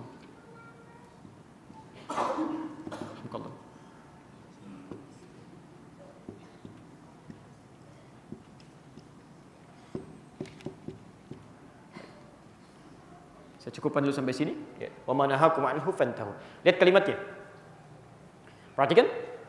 Siapa yang ditugaskan untuk menyampaikan petunjuk hidup tadi? Rasul, saya bulati. Jelas kan? Yang diajarkan apa? Al-Quran. Hasil pengajaran disebut apa? Sunnah. Baik, sekarang perhatikan. Ketika Rasul sudah diperintahkan oleh Allah, maka turun ayat. Perhatikan kalimatnya. Wa ma ataakumur rasul. Ma, ada kalimat Rasulnya. Ma di sini dalam ilmu bahasa Arab, di ilmu nahwu disebut dengan harfu atau ismun mausulun yadullu 'alal 'ammiyah.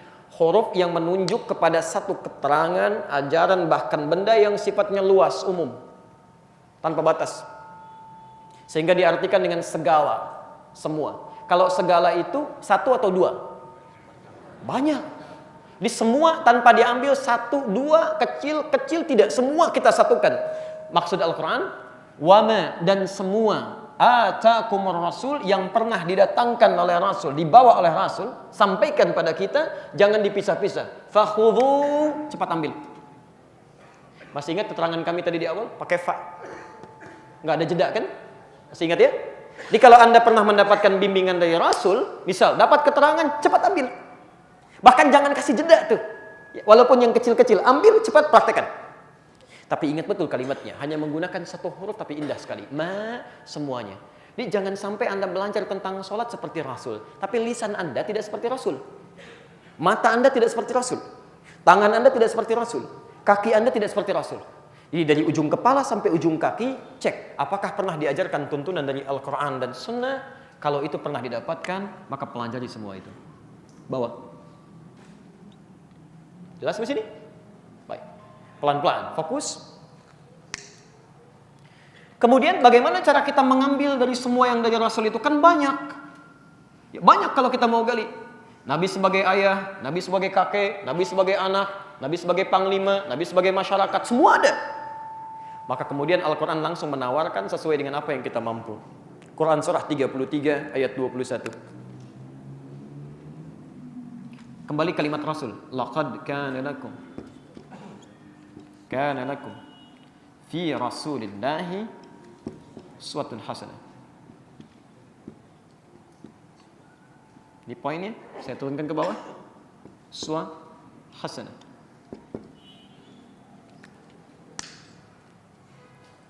Fokus ya, pelan-pelan, saya agak cepat sedikit. Laqad kana lakum, dan jangan pernah ragukan. Sungguh kami telah tetapkan bagi kalian fi Rasulillahi, pada kepribadian Rasulullah SAW yang dibawa oleh beliau dalam praktek pengajarannya. Uswah hasanah. Kita baca uswah. Tolong fokus. Satu, kalimat ini uswah bisa dibaca dengan dua cara. Bisa uswah, bisa iswah. Dalam riwayat Hafiz dari Asim dibaca uswah. Laqad kana lakum fi Rasulillahi uswatun hasanah. Tapi riwayat Warsh dan Qalun dari Nafi' dibaca iswah. Berharakat kasrah. Laqad kana lakum fi Rasulillahi iswatun hasanah. Baik, kalau uswah harakatnya di atas di bawah? Di atas. Fathah atau kasrah? Doma. Maksudnya doma. Oh, hati-hati. Semakin malam semakin gak fokus misalnya. Ya. Doma itu artinya banyak. Doma, mengumpul. Doma. Ya. Kalau di atas tinggi atau rendah? Tinggi. Rafa. Makanya rafa dalam i'rab. Tinggi. Tinggi. Baik. Kalau di bawah tinggi atau rendah? Rendah. Kalau rendah kecil atau besar?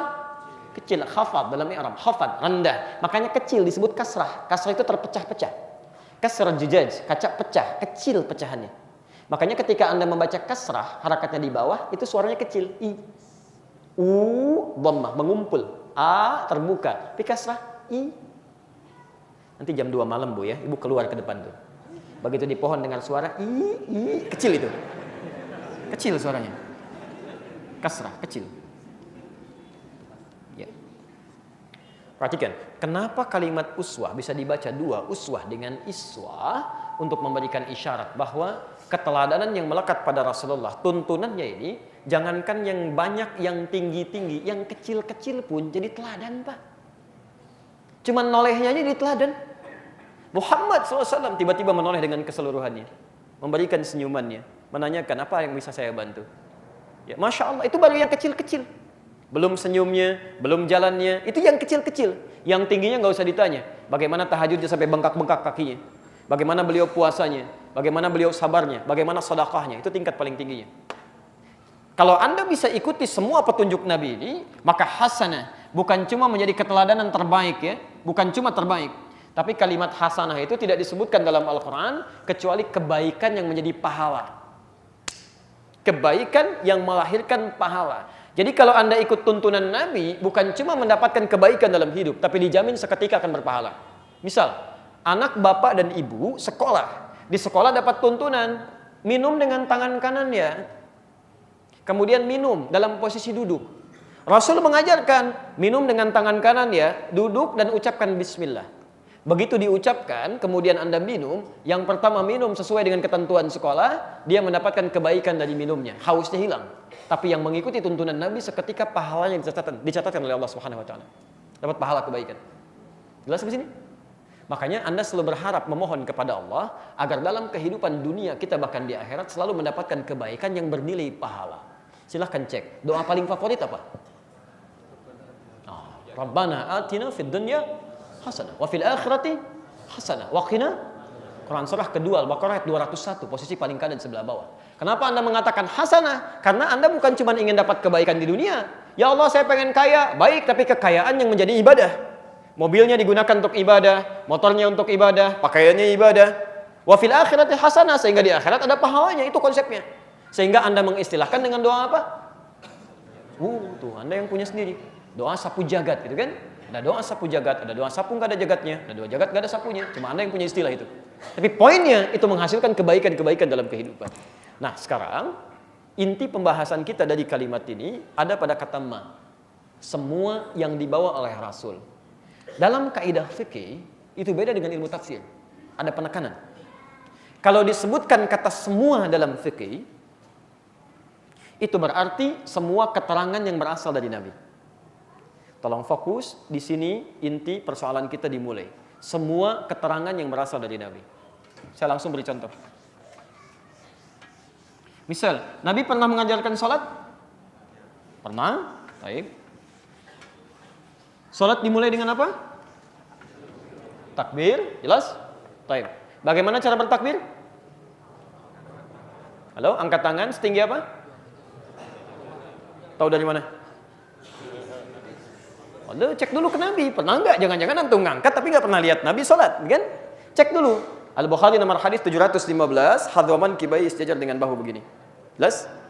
Hadis Muslim nomor hadis 391, di An-Nasai nomor hadis 1101, itu sejajar dengan daun telinga di sini. Jelas?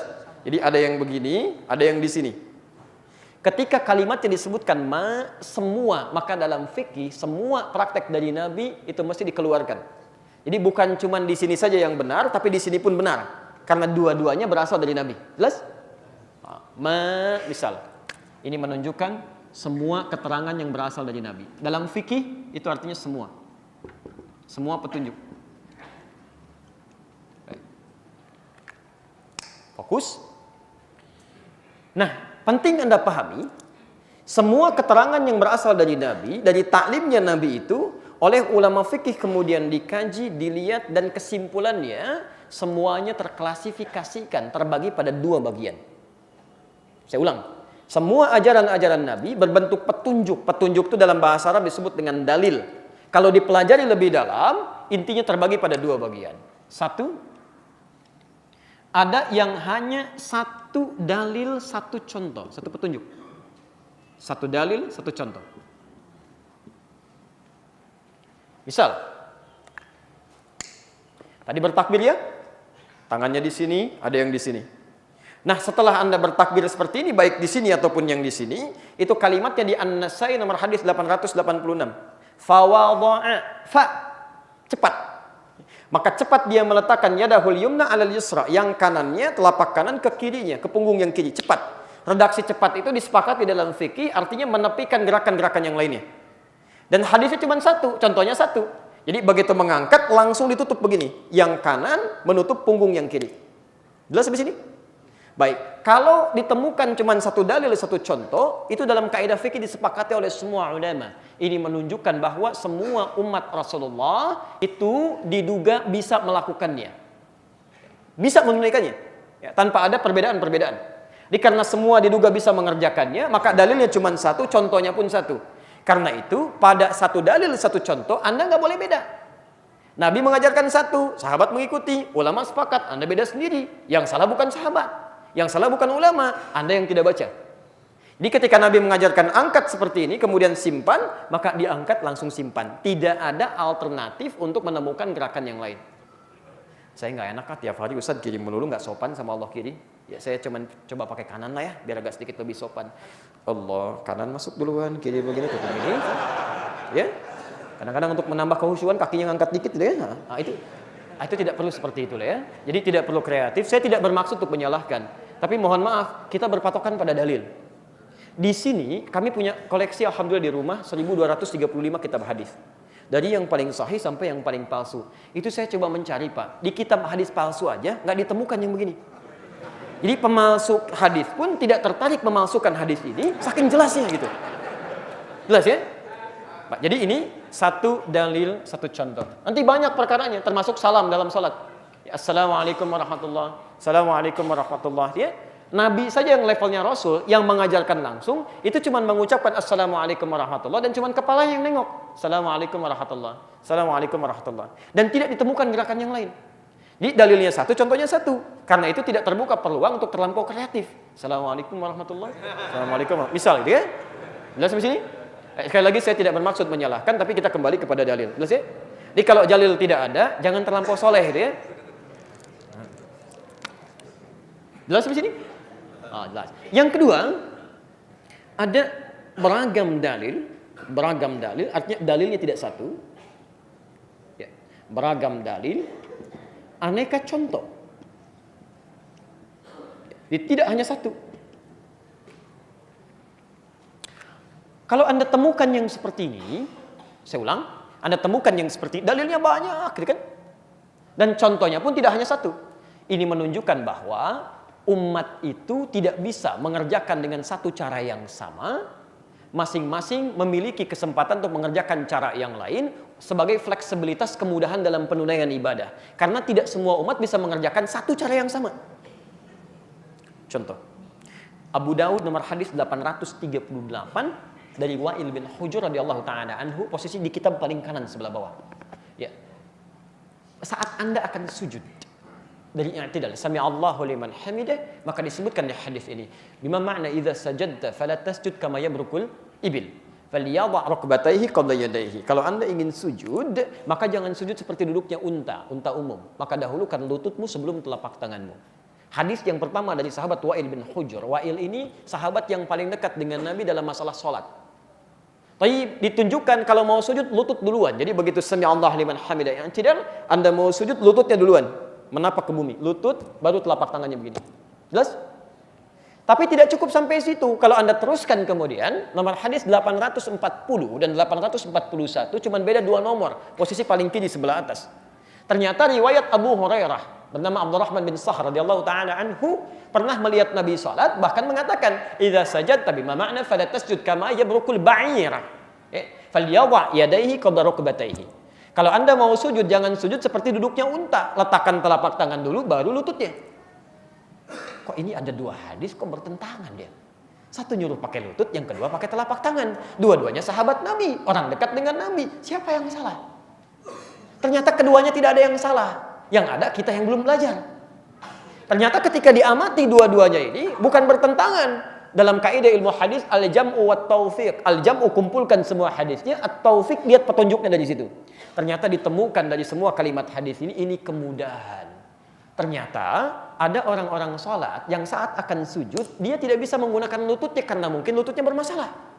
Maka dari sini dia bisa gunakan alternatif kedua, telapak tangannya.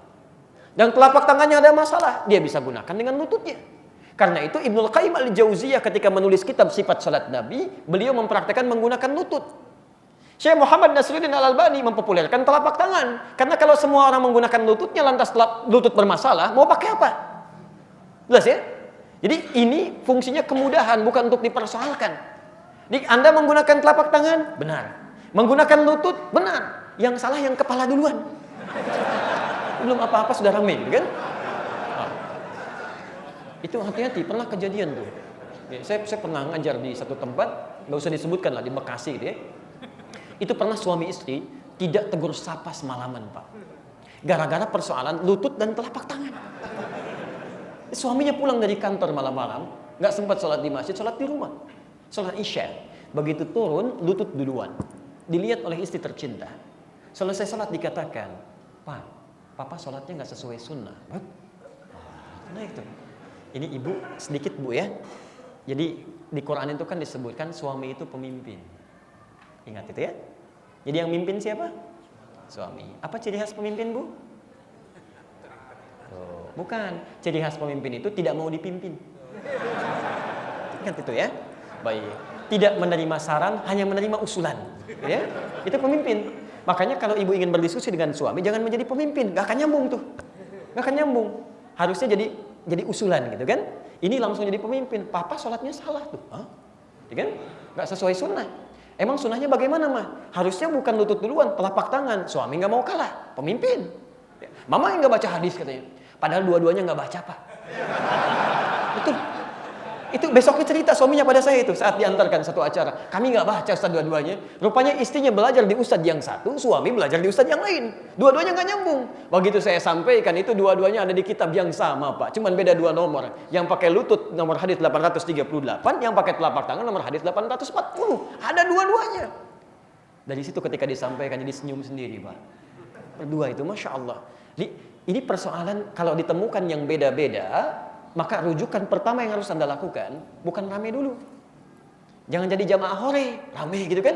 Hati-hati, bukan rame, tapi yang dicari dalil. Ingat, ibadah itu dalil. Ya, kalau urusan dunia yang dicari larangan, jangan cari dalil. Ibadah cari dalil. Mau sholat misalnya, ada dalilnya enggak? Kalau ada kerjakan. Kalau enggak ada, sudah, enggak usah. Ya, jangan terlampau kreatif kita. Ya, cukup sampai situ saja. Tapi kalau urusan dunia jangan cari dalil. Carinya untuk kemudahan larangannya. Sepanjang tidak ada larangan, silakan kerjakan. Masya Allah, pulang dari sini mau ke rumah makan sederhana ke depan. Begitu mau makan, Pak, kepala kakap ya.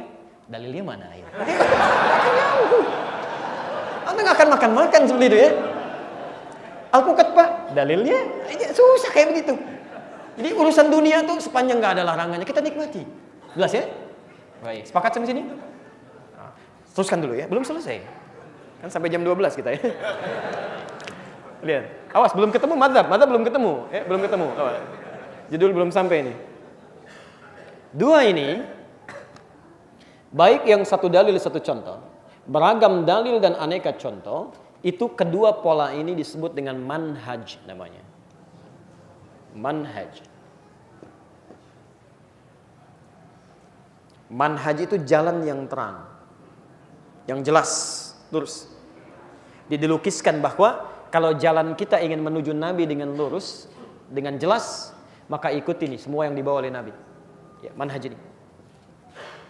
Nanti ke panitia, insya Allah nanti saya titipkan. Saya sebetulnya sudah membuat satu rangkuman di PowerPoint. Saya sudah masukkan ke flash ya. Nanti saya titipkan di flash. Di situ saya runtutkan bikin bagan, bahkan saya tampilkan rumah Nabi dilahirkan, tempatnya sampai macam-macam. Nanti Anda bisa lihat di situ. Jelas ya? Baik. Saya kembalikan dulu ke sini. Disebut apa? Manhaj. Baik. Nah, sekarang perhatikan. Jadi baik yang satu dalil, satu contoh, beragam dalil, beragam contoh disebut dengan manhaj. Manhaj ini yang kemudian diajarkan oleh Rasulullah SAW pertama pada para sahabat. Fokus. Syaratnya 3. Orang-orang yang bertemu dengan Rasulullah, hidup di zaman Rasulullah, dan beriman pada Rasulullah sampai dia wafat. Satu di antara 3 syarat ini tidak ditemukan, maka dia tidak menjadi sahabat. Hidup di zaman Rasulullah. Kalau tidak hidup di zaman Rasulullah, dia bukan sahabat. Kita sahabat bukan? Bukan, baik ya. Yang kedua, sahabat aja bukan, apalagi Nabi. Ingat, jadi jangan ngaku-ngaku. Aku sahabat aja bukan, apalagi Nabi. Ya. Awas. Yang kedua, melihat Rasulullah. Baik, di zaman Rasulullah saja, ada yang tidak melihat Rasulullah. Seperti Uwais Al-Qarni. Tinggalnya di Qaran. Orang solehnya luar biasa. Sampai malaikat menunggu dia kembali, gitu kan? Umar bin Khattab penasaran, mana Uwais? Tinggal di Qaran di Yaman, tapi tidak pernah berjumpa dengan Rasulullah SAW. Walaupun disebut namanya. Itu bukan sahabat, masuk dalam kategori at-tabi'in. Yang ketiga, beriman pada Rasulullah sampai dia wafat. Jadi kalau ada yang beriman pada Rasulullah, kemudian tidak sampai wafatnya, maka dia bukan sahabat. Jelas? Musailamah misalnya, beriman pada Rasulullah. Begitu Rasulullah meninggal dunia, ngaku Nabi. Ngaku Nabi Pak, nggak tanggung-tanggung itu. Ya. Jadi kalau ada orang-orang sekarang mengaku Nabi, itu ketinggalannya jauh, ketinggalan banget itu. Bukan cuma kesiangan, kemalaman, kepagian juga. Ya karena dulu sudah ada 15 abad yang lalu, sudah jauh. Yang sekarang tuh ketinggalan. Dan dulu yang ngaku-ngaku itu hebat-hebat Pak. Musailamah itu kalau bicara itu kalimatnya luar biasa itu. Itu terpukau orang, itu ahli syair Pak. Dia begitu mengatakan, mana bukti kamu jadi Nabi? Nabi Muhammad SAW punya surah, turun Quran. Saya buktikan, Muhammad punya alfil, saya pun punya alfil. Baru turun tuh barusan. Alfilnya Muhammad, alam tara kaifa fa'ala rabbuka bi ashabil fil. Alfilnya saya alfil, khurtumuhu tawil, il, itu saja dalam bahasa Arab. Walaupun kalau diterjemahkan agak aneh artinya, tapi kalau ada keindahan saja itu memukau dalam zauk bahasa Arab.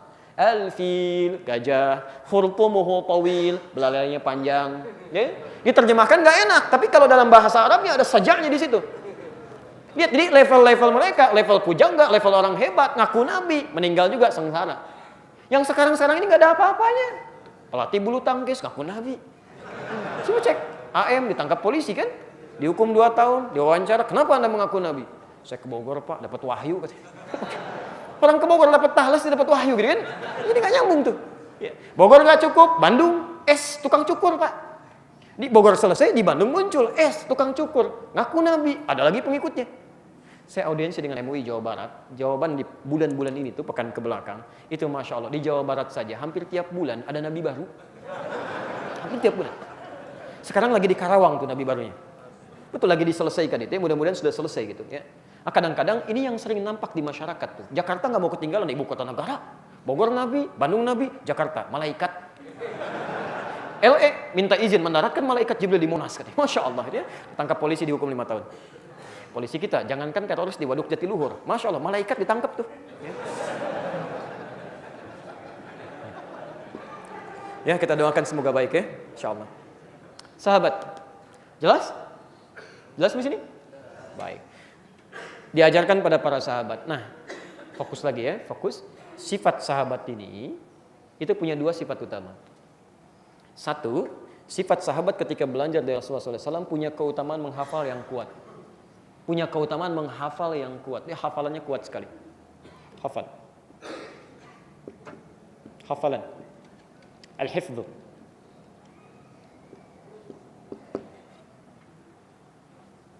Sehingga sifat keduanya karena hafalannya kuat itu sedikit mencatat. Bahkan hampir tidak ada yang mencatat. Ya.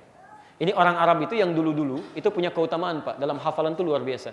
Saya bertemu Ustaz Mabruk waktu di Tripoli. Itu petugas administrasi ya.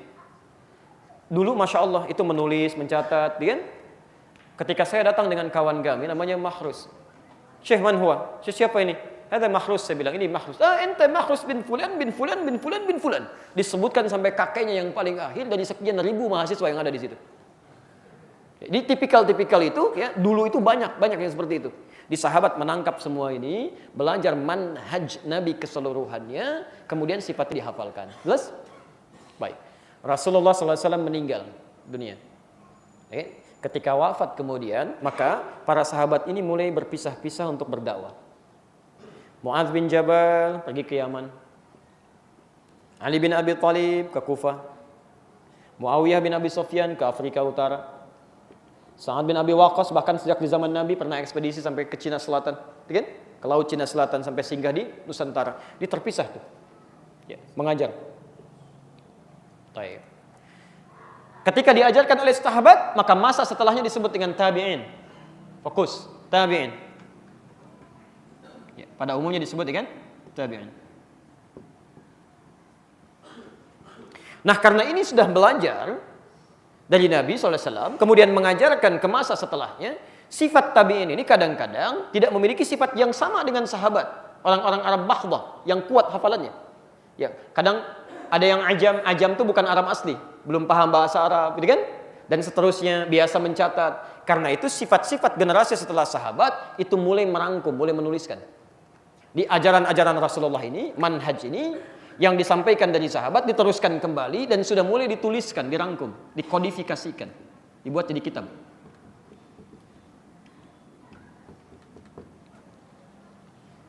Fokus, paham sampai sini? Saya agak pelan-pelan. Jangan tinggalkan masjid ini kecuali Anda paham apa yang saya sampaikan. Saya tidak menginginkan Anda cuma tahu tapi harus sampai paham. Sepakat ya? Ingat, kalau belum paham jangan tinggalkan masjid ini. Sekalipun saya pulang, Anda di sini, pahami.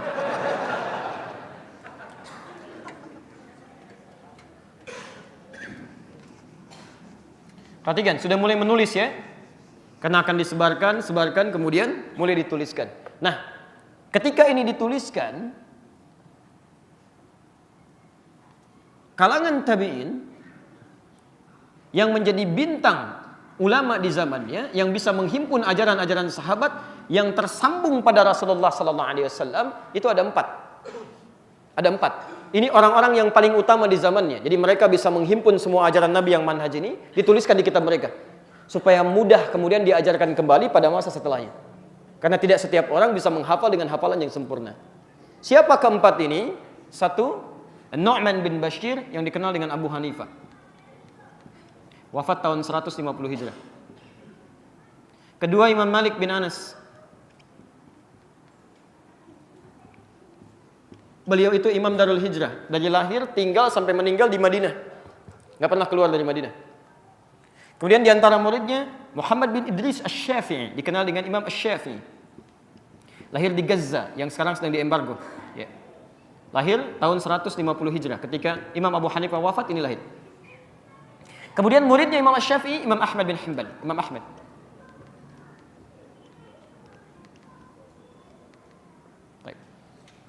Semuanya ini lahir di rentang tahun 200 Hijrah. 200 Hijrah. Tolong fokus ke angka ini ya, 200 Hijrah. Semuanya lahir di rentang 200 Hijrah. Ini disepakati oleh semua ulama fiqih sampai dengan detik ini bahwa ajaran-ajaran manhaj ini yang diteruskan oleh para sahabat terangkum secara indah dan lengkap dalam kitab-kitab mereka ini. Ya, yang lahirnya di rentang 200 Hijrah.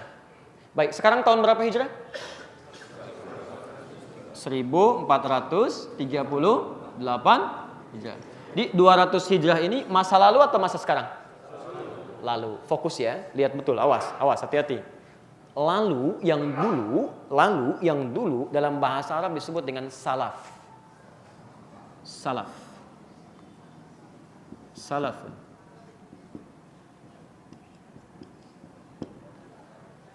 Pelan-pelan. Jadi ada istilah ulama salaf. Ingat? Artinya orang-orang yang pernah belajar di masa lalu yang jadi rujukan untuk kita. Jelas sampai sini? Baik, jadi kalau disebutkan salaf disepakati oleh ulama masa salaf itu di rentang 200 Hijrah.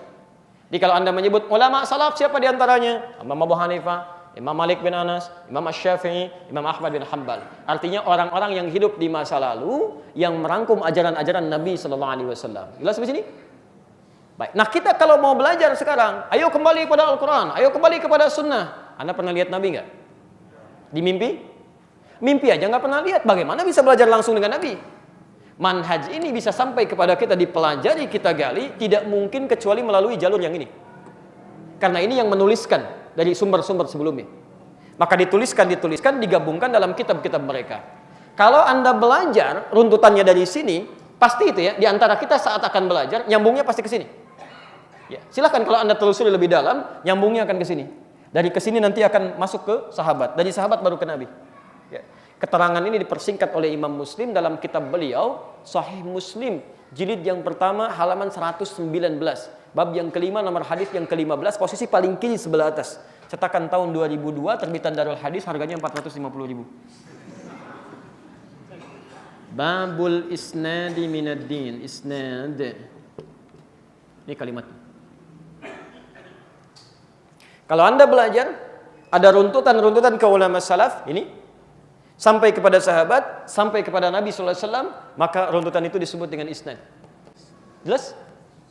Baik, ilmunya disebut dengan sanad. Maka ada istilah guru yang bersanad, ya, artinya punya runtutan sampai dengan ke atas. Kalau Anda mengikuti ini, yang diikutkan, ikut menjadi bagian, itu tambah ujungnya dengan i. Salaf tambah i, gini. Ketemu sekarang ya?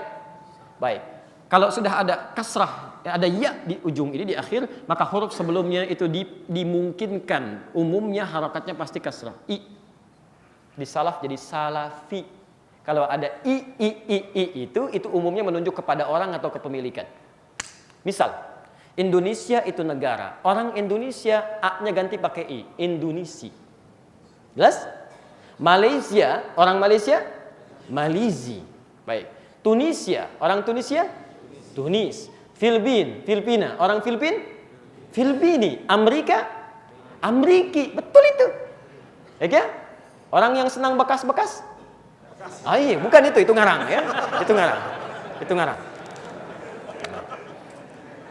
Baik. Jadi kalau disebutkan salafi, salafi, itu maksudnya orang-orang yang belajar sampai dengan menemukan sanad ini, sampai kembali pada Rasulullah sallallahu alaihi wasallam.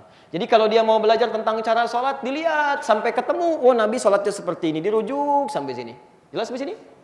Baik. Dari kesimpulan ini, jadi salafi itu bukan nama kelompok, tapi nama sifat pembelajaran yang tersambung pada Nabi sallallahu alaihi wasallam. Jadi kalau dengar misalnya ada salafi, semua orang Islam itu salafi. Nggak ada yang nggak salafi. Sebab setiap kita pasti dipastikan kalau belajar nyambung ke Nabi. Kalau nggak nyambung ke Nabi, pasti salah dalam ibadah kita. Ya, jadi semua orang Islam itu salafi. Karena semua pelajarannya mesti tersambung dengan Nabi sallallahu alaihi wasallam. Dan mesti dicatat bagian kedua, salafi itu bukan kelompok. Saya salafi, dia bukan. Kata siapa? Ya, jadi kalau Anda mengatakan salafi kelompok, Anda pun salah paham. Salah paham berarti Anda nggak belajar tuntas itu. Di salafi itu bukan kelompok, salafi itu sifat dalam manhaj. Di semua orang Islam itu salafi. Ya. Bapak siapa? Halo? Bukan, Bapak punya nama masing-masing gitu kan? Ini Pak Dedi, ini Pak macam-macam, bukan. Tapi sifat dalam belajarnya salafi. Saya sifatnya salafi, Anda salafi. Kalau bukan salafi, salah belajar kita. Jelas ya? Jelas sampai sini?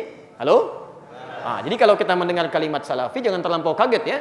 Dan juga jangan sampai menjadikan salafi bagian tertentu yang lainnya bukan sama sekali. Ini runtutannya. Ingat, semua ulama sepakat tentang ini. Nggak ada yang beda. Jadi kalau Anda beda sendiri, Anda yang keliru. Silahkan cek di berbagai kitab. Ini runtutannya semua seperti ini. Ya. Kalau kita mau ngaji kitabnya, kita datangkan di kitabnya ya. Untuk berdiskusi dengan lebih baik. Jelas dulu sampai sini? Belum ketemu madhab? Belum ya. Belum ketemu madhabnya. Lihat sini. Tadi yang diajarkan oleh sahabat apa? Manhaj kan? Di manhaj itu kan ada yang beragam, ada yang satu contoh. Nah, sekarang begini, saya kasih contoh langsung. Hadis Bismillahirrahmanirrahim. Yang terdapat dalam Al-Fatihah, yang dipraktekkan dalam sholat, itu ada 70 hadis. Baik, jadi bukan satu dalil, tapi ada 70 dalil. Praktek dalam 70 dalil ini ternyata dipraktekkan dengan 4 cara oleh Nabi. 4 cara. Ada yang dibaca, dikeraskan dan dipilih oleh Al-Imam Asy-Syafi'i. Ya. Bismillahirrahmanirrahim. Ada yang disirkan. Bismillahirrahmanirrahim. Ada yang tidak dibaca sama sekali. Dan ada yang dibaca di rakaat pertama, selanjutnya tidak dibaca lagi. Semuanya ada contohnya dari Nabi SAW. 70 dalil dengan 4 contoh praktek. Semua itu disebut dengan apa? Manhaj. Jelas ya? Jadi kalau Anda mengambil satu di antara 4 ini, itu termasuk mengikuti contoh Nabi SAW. Masuk manhaj yang sama. Semua 4 contoh ini, 70 dalil, dihimpun oleh ulama-ulama ini, dituliskan di kitabnya. Cuma ketika ulama ini mengajarkan pada masyarakatnya, datang ke tempat-tempatnya, kan nggak mungkin dipraktekkan keseluruhannya. Saya ingin mempraktekkan semua sunnah Nabi ya. Nanti dalam sholat Isya saya akan praktekkan seluruhnya. Keempat-empatnya supaya sempurna sunnah Nabi. Bismillahirrahmanirrahim. Bismillahirrahmanirrahim. Tidak dibaca sama sekali. Nggak bisa. Anda mesti pilih salah satu. Nabi aja milih satu, masa Anda keempat-empatnya? Jangan terlampau soleh. Jadi dari pilihan-pilihan ini, dari 70 hadis yang ada, kemudian ada 4 contoh praktek, maka Anda memilih salah satu untuk memudahkan dalam prakteknya. Ketika Anda memilih di antara yang manhaj ini, maka pilihan Anda, dalam orang Arab diistilahkan secara fikih dengan ma dhahaba ilaihi. Ma pilihan, dhahaba yang condong, ilaihi untuk mengambilnya. Dari 4 contoh tadi saya ambil salah satu. Kemudian dalam istilah disederhanakan supaya gampang istilahnya. Madhaba ilaihi kepanjangan, disingkat jadi madhab. Gak pakai o, madhab. Madhab. Ingat di Arab pun ada singkatan, hati-hati. Bahkan kalimat-kalimat thayyibah itu ada singkatannya. Alhamdulillahirabbil alamin, supaya mudah untuk seruannya disingkat dengan hamdalah. Bismillahirrahmanirrahim, supaya mudah istilahnya disingkat dengan apa? Basmalah. La haula wala quwwata illa billah, hauqala. La ilaha illallah, tahlil. Jelas ya? Kalau disebutkan kalimat-kalimat itu yang dimaksudkan kalimat panjangnya. Ini sudah jam 9. Jadi mari kita percepat saja dengan mengakhiri ta'lim ini dengan sama-sama membacakan hamdalah. Hamdalah. Bukan. Alhamdulillahirabbil alamin. Madhab itu singkatan dari madhaba ilaihi, karena tidak mungkin mempraktekkan keseluruhannya. Jadi bila Anda temukan kemudian dalil-dalil yang cukup banyak dan beragam yang tidak bisa Anda praktekkan keseluruhannya dalam satu kali ibadah, kemudian Anda memilih salah satunya, maka pilihan itu disebut dengan madhab. Jelas? Maka Imam Abu Hanifah memilih satu praktek, saya nggak baca bismillahnya, maka dikenal dengan madhab Hanafi. Imam Malik memilih dikenal dengan madhab Maliki, madhab Syafi'i, madhab Hambali. Ya. Jelas di sini? Jadi pilihannya Imam Ahmad, pilihan Imam Syafi'i, bukan kelompok Syafi'i, bukan. Jadi maksudnya itu bukan kelompok yang Imam Syafi'i bikin kelompok, ini loh ajarannya, bukan. Madhab itu bukan pendapatnya Imam Syafi'i. Madhab itu satu pilihan yang ada dari contoh Nabi. Itu cara memahaminya. Jadi tidak mungkin kita belajar itu tanpa memilih salah satu tuntunan. Makanya mazhab itu pasti pilihan, bukan kelompok. Disalah kalau ada yang mengatakan, kita jangan bermazhab-mazhab, kita mah langsung aja ikut sunnah Nabi. Anda pernah ketemu Nabi di mana? Pasti akan lewat sini. Karena itu ketika diajarkan oleh para ulama ini, misal, Imam Abu Hanifah punya murid namanya Abu Yusuf dengan Muhammad, mengajar lagi sampai ke masa sekarang ada Syekh Ad-Dahlawi di India. Imam Malik bin Anas mengajarkan lagi sampai ke masa Imam Suhnun, sampai ke sekarang ada Syekh Ar-Rabilti di Libya. Saya belajar langsung dengan beliau. Ya, beliau itu Masya Allah matanya nggak bisa lihat. Tapi kalau untuk urusan kitab sampai ke halamannya, sampai ke paragrafnya, sampai ke barisnya, sampai ke hurufnya. Syekh Ar-Rabilti. Ya. Imam Asy-Syafi'i sudah meninggal. Ya, Masya Allah. Tapi kemudian mengajarkan kepada muridnya sampai ada Ar-Rafi'i, sampai kemudian setelahnya ada Imam Al-Bukhari. Al-Bukhari itu termasuk Asy-Syafi'i. Ya, Imam Al-Bukhari itu. Ya. Setelahnya lagi sampai kemudian ada Syekh Wahbah Az-Zuhaili yang kemarin baru meninggal. Kami juga bertemu beliau di Tripoli dan kita mengisi acara bersama di televisi. Syekh Dr. Wahbah Az-Zuhaili, kan? Penulis kitab Al-Fiqhul Islami wa Adillatu, itu kitab bagus sekali itu. Ya. Dan Imam Ahmad bin Hanbal juga mengajarkan pada muridnya.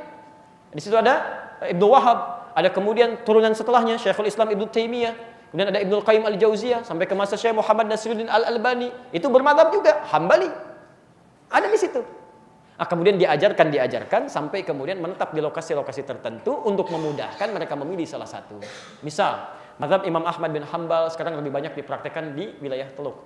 Di Saudi, kan? Dan di Qatar, di UAE, itu umumnya Hambali.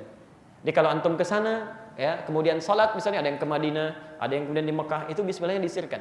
Bismillahirrahmanirrahim. Sil. Tapi kalau Anda misalnya ke Mesir, terutama ke Syria yang sekarang sedang terjadi gejolak di Aleppo dan kita doakan semoga ada kebaikan di situ, itu umumnya Asy-Syafi'i. Dijaharkan bismillahirrahmanirrahim. Kalau Anda ke India, ke Pakistan, ke Cina, itu Hanafi, enggak dibaca sama sekali. Kalau Anda ke Libya, ke Tunisia, ke Maroko, Aljazair, itu Maliki, enggak dibaca sama sekali. Kan langsung alhamdulillahi rabbil alamin. Semuanya benar, mengacu pada manhaj yang sama. Jelas ya? Yang salah, yang tidak sholat. Itu aja. Ya. Saya pernah tugas itu di Mekah tahun 2010. Begitu ada jemaah haji pertama, saya sering mengungkapkan ini. Dulu imamnya Isya Syekh Sudes itu. Begitu mimpin langsung kan disirkan bismillahirrahmanirrahim. Alhamdulillahi rabbil alamin. Wah, iki imam Muhammadiyah tuh katanya. Zaman Nabi nggak ada. Ya, baru muncul 18 November 1912. NU muncul 31 Januari 1926. Jadi nggak ada zaman Nabi itu untuk organisasi, untuk mempermudah lahan dakwah. Ini nggak ada kaitan dengan manhaj, dengan mazhab, itu nggak ada. Jelas ya? Dia jangan sampai berselisih pada sesuatu yang tidak perlu diperselisihkan. Ya, sepanjang ketentuan frame-nya dalam manhaj, sepanjang ada di Al-Quran dan Sunnah, dalilnya ada. Walaupun teman Anda memilih tapi dalam konteks yang ini frame-nya sama, maka itu tetap sesuai dengan tuntunan Rasulullah SAW. Kecuali kalau keluar dari manhaj, itu yang salah. Keluar dari manhaj pun tidak boleh kemudian kita kasari, tetap didoakan dengan kelembutan, didakwahi dengan halus. Fir'aun misalnya. Kenal Fir'aun? Oh, alhamdulillah. Repot saya kalau Anda kenal Fir'aun, ya. Anda siapa sebetulnya? Baik. Fir'aun itu makhluk yang disebut di Quran jahatnya luar biasa.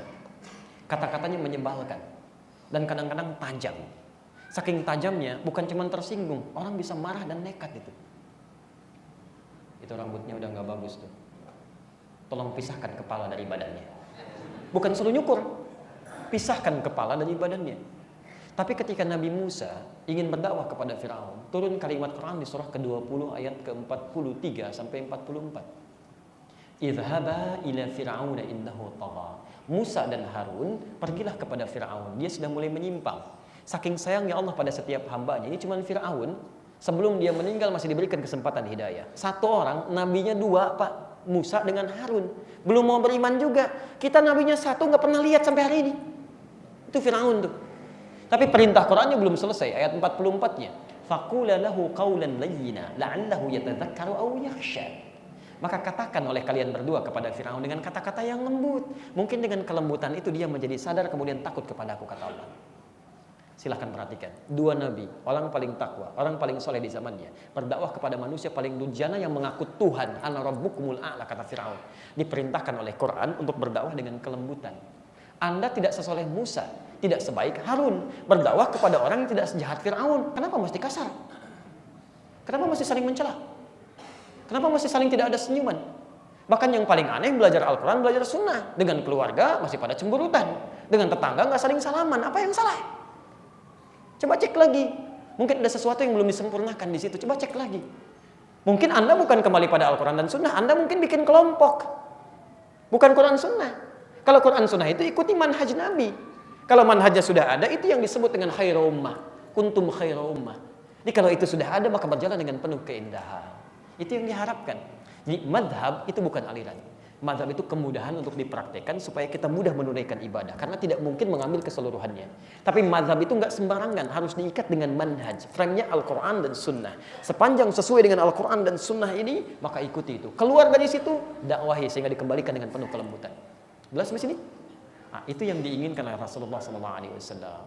Jadi pertemuan kita pada malam ini kemudian mengantarkan kita pada bahasan-bahasan seperti ini untuk lebih memahamkan mana manhaj, mana madhab, dan kalau mendengar istilah-istilah jangan kemudian kita cepat kagetan gitu ya. Salafi itu bagus, harus salafi semuanya. Salafi seperti apa? Manhaj sesuai dengan Nabi SAW. Yang jadi masalah itu kan kalau ulama-ulama tadi ada yang ke Mesir, ada yang ke Arab Saudi, ada di Madinah, ada yang di Mekah, ada yang ke Kufah, itu kan ngajarnya. Yang jadi pertanyaan, orang Indonesia belajar di mana? Ternyata guru kita belajar di semuanya itu.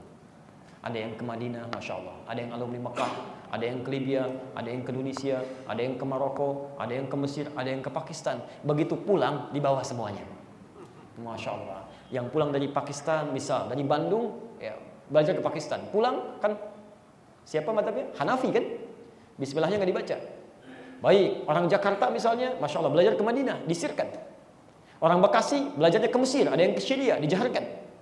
Nah, maka ini yang jadi persoalan kadang-kadang, begitu gurunya pulang ke tempat masing-masing, diajarkan apa yang dipelajari, ya belum sempat mengajarkan keseluruhannya. Ini yang jadi masalah, orang Bandung datang bermakmum kepada orang Bekasi. Yang di Bandung tidak baca bismillah, yang di Bekasi dijaharkan. Begitu bermakmum di belakangnya, Bismillahirrahmanirrahim. Nggak ada dari nabinya ini. Allahu Akbar. Langsung ditinggalkan sholatnya. Ada yang salah. Ini yang keliru. Ya. Dicoba dicek lagi, barangkali yang kita pelajari, yang orang lain beda mempraktekkan dengan kita, bukan karena beda. Rujukan utamanya manhaj. Sepanjang sesuai dengan ini, itu berarti bagian dari petunjuk Nabi yang harus kita sama-sama praktekkan. Jelas di sini? Ya, jadi jangan ribut pada sesuatu yang Nabi sendiri nggak meributkan. Ya, kunut dengan tidak kunut itu sudah ada dari dulu. Imam Al-Bukhari itu termasuk dari madhabnya Syafi'i. Imam Syafi'i kunut, Imam Al-Bukhari kunut. Al-Bukhari itu kunut, Pak. Ya, Imam Ahmad bin Hanbal tidak kunut, kunutnya nazilah. Nah, kadang-kadang suka unik di sini, kunut itu bid'ah, tapi mengambil hadis Imam Al-Bukhari, aneh itu. Aneh. Sama juga Anda yang tidak kunut menyalahkan kepada yang lain, yang kunut menyalahkan yang tidak kunut. Sudah gampang, begitu imamnya kunut, yang tidak kunut mengaminkan. Begitu imamnya tidak kunut, sudah yang kunut yang biasa kunut pun ikut tidak kunut. Jangan terlampau soleh. Imamnya nggak kunut, begitu salam sujud sahwi lagi, nggak usah. Yang keterlaluan, begitu lihat imamnya tidak kunut, misalnya pindah ke masjid lain. Pak, itu kan aneh itu. Saya pertama kali datang ke Bekasi, saya ingin keliling itu. Ya, apa yang terjadi? Tiba-tiba ada satu masjid yang begitu kami ingin tuju, yang orang sekitaran situ malah pergi ke tempat lain. Saya tanya pada famili kami ini, kenapa kok pergi dari sini? Konon kabarnya nggak sesuai sunnah, Ustaz, katanya. Oh begitu, saya coba pengen lihat. Ternyata begitu sholat di situ nggak ada tuh yang seperti itu, sama-sama sunnah. Yang mungkin saya simpulkan, oh barangkali sunnah yang ini belum diketahui oleh masyarakat yang ini. Begitu diajarkan, Masya Allah, sekarang nikmat itu. Subuhan sudah ramai, macam-macam dan sebagainya. Ingat patokannya manhaj di sini. Jelas ya? Dan di situ pentingnya kita belajar untuk menambah wawasan kita dalam kebaikan. Halo, jelas? Kenapa jadi bengong begini? Baik, jadi cukup sampai di sini bahasan kita kalau dipandang jelas. Madhabnya sudah ketemu, perbedaan madhabnya sudah diketahui, tinggal prakteknya itu yang menjadi ujian bagi kita semua. Kalau pulang dari sini masih aneh dengan salafi, berarti kajian saya tidak sukses malam ini. Kalau pulang dari sini masih ada yang ribut-ribut pada sesuatu yang manhajnya sama, kajian saya pun tidak sukses ke sini. Maka pertemuan berikutnya saya nggak akan datang lagi. Jelas di sini?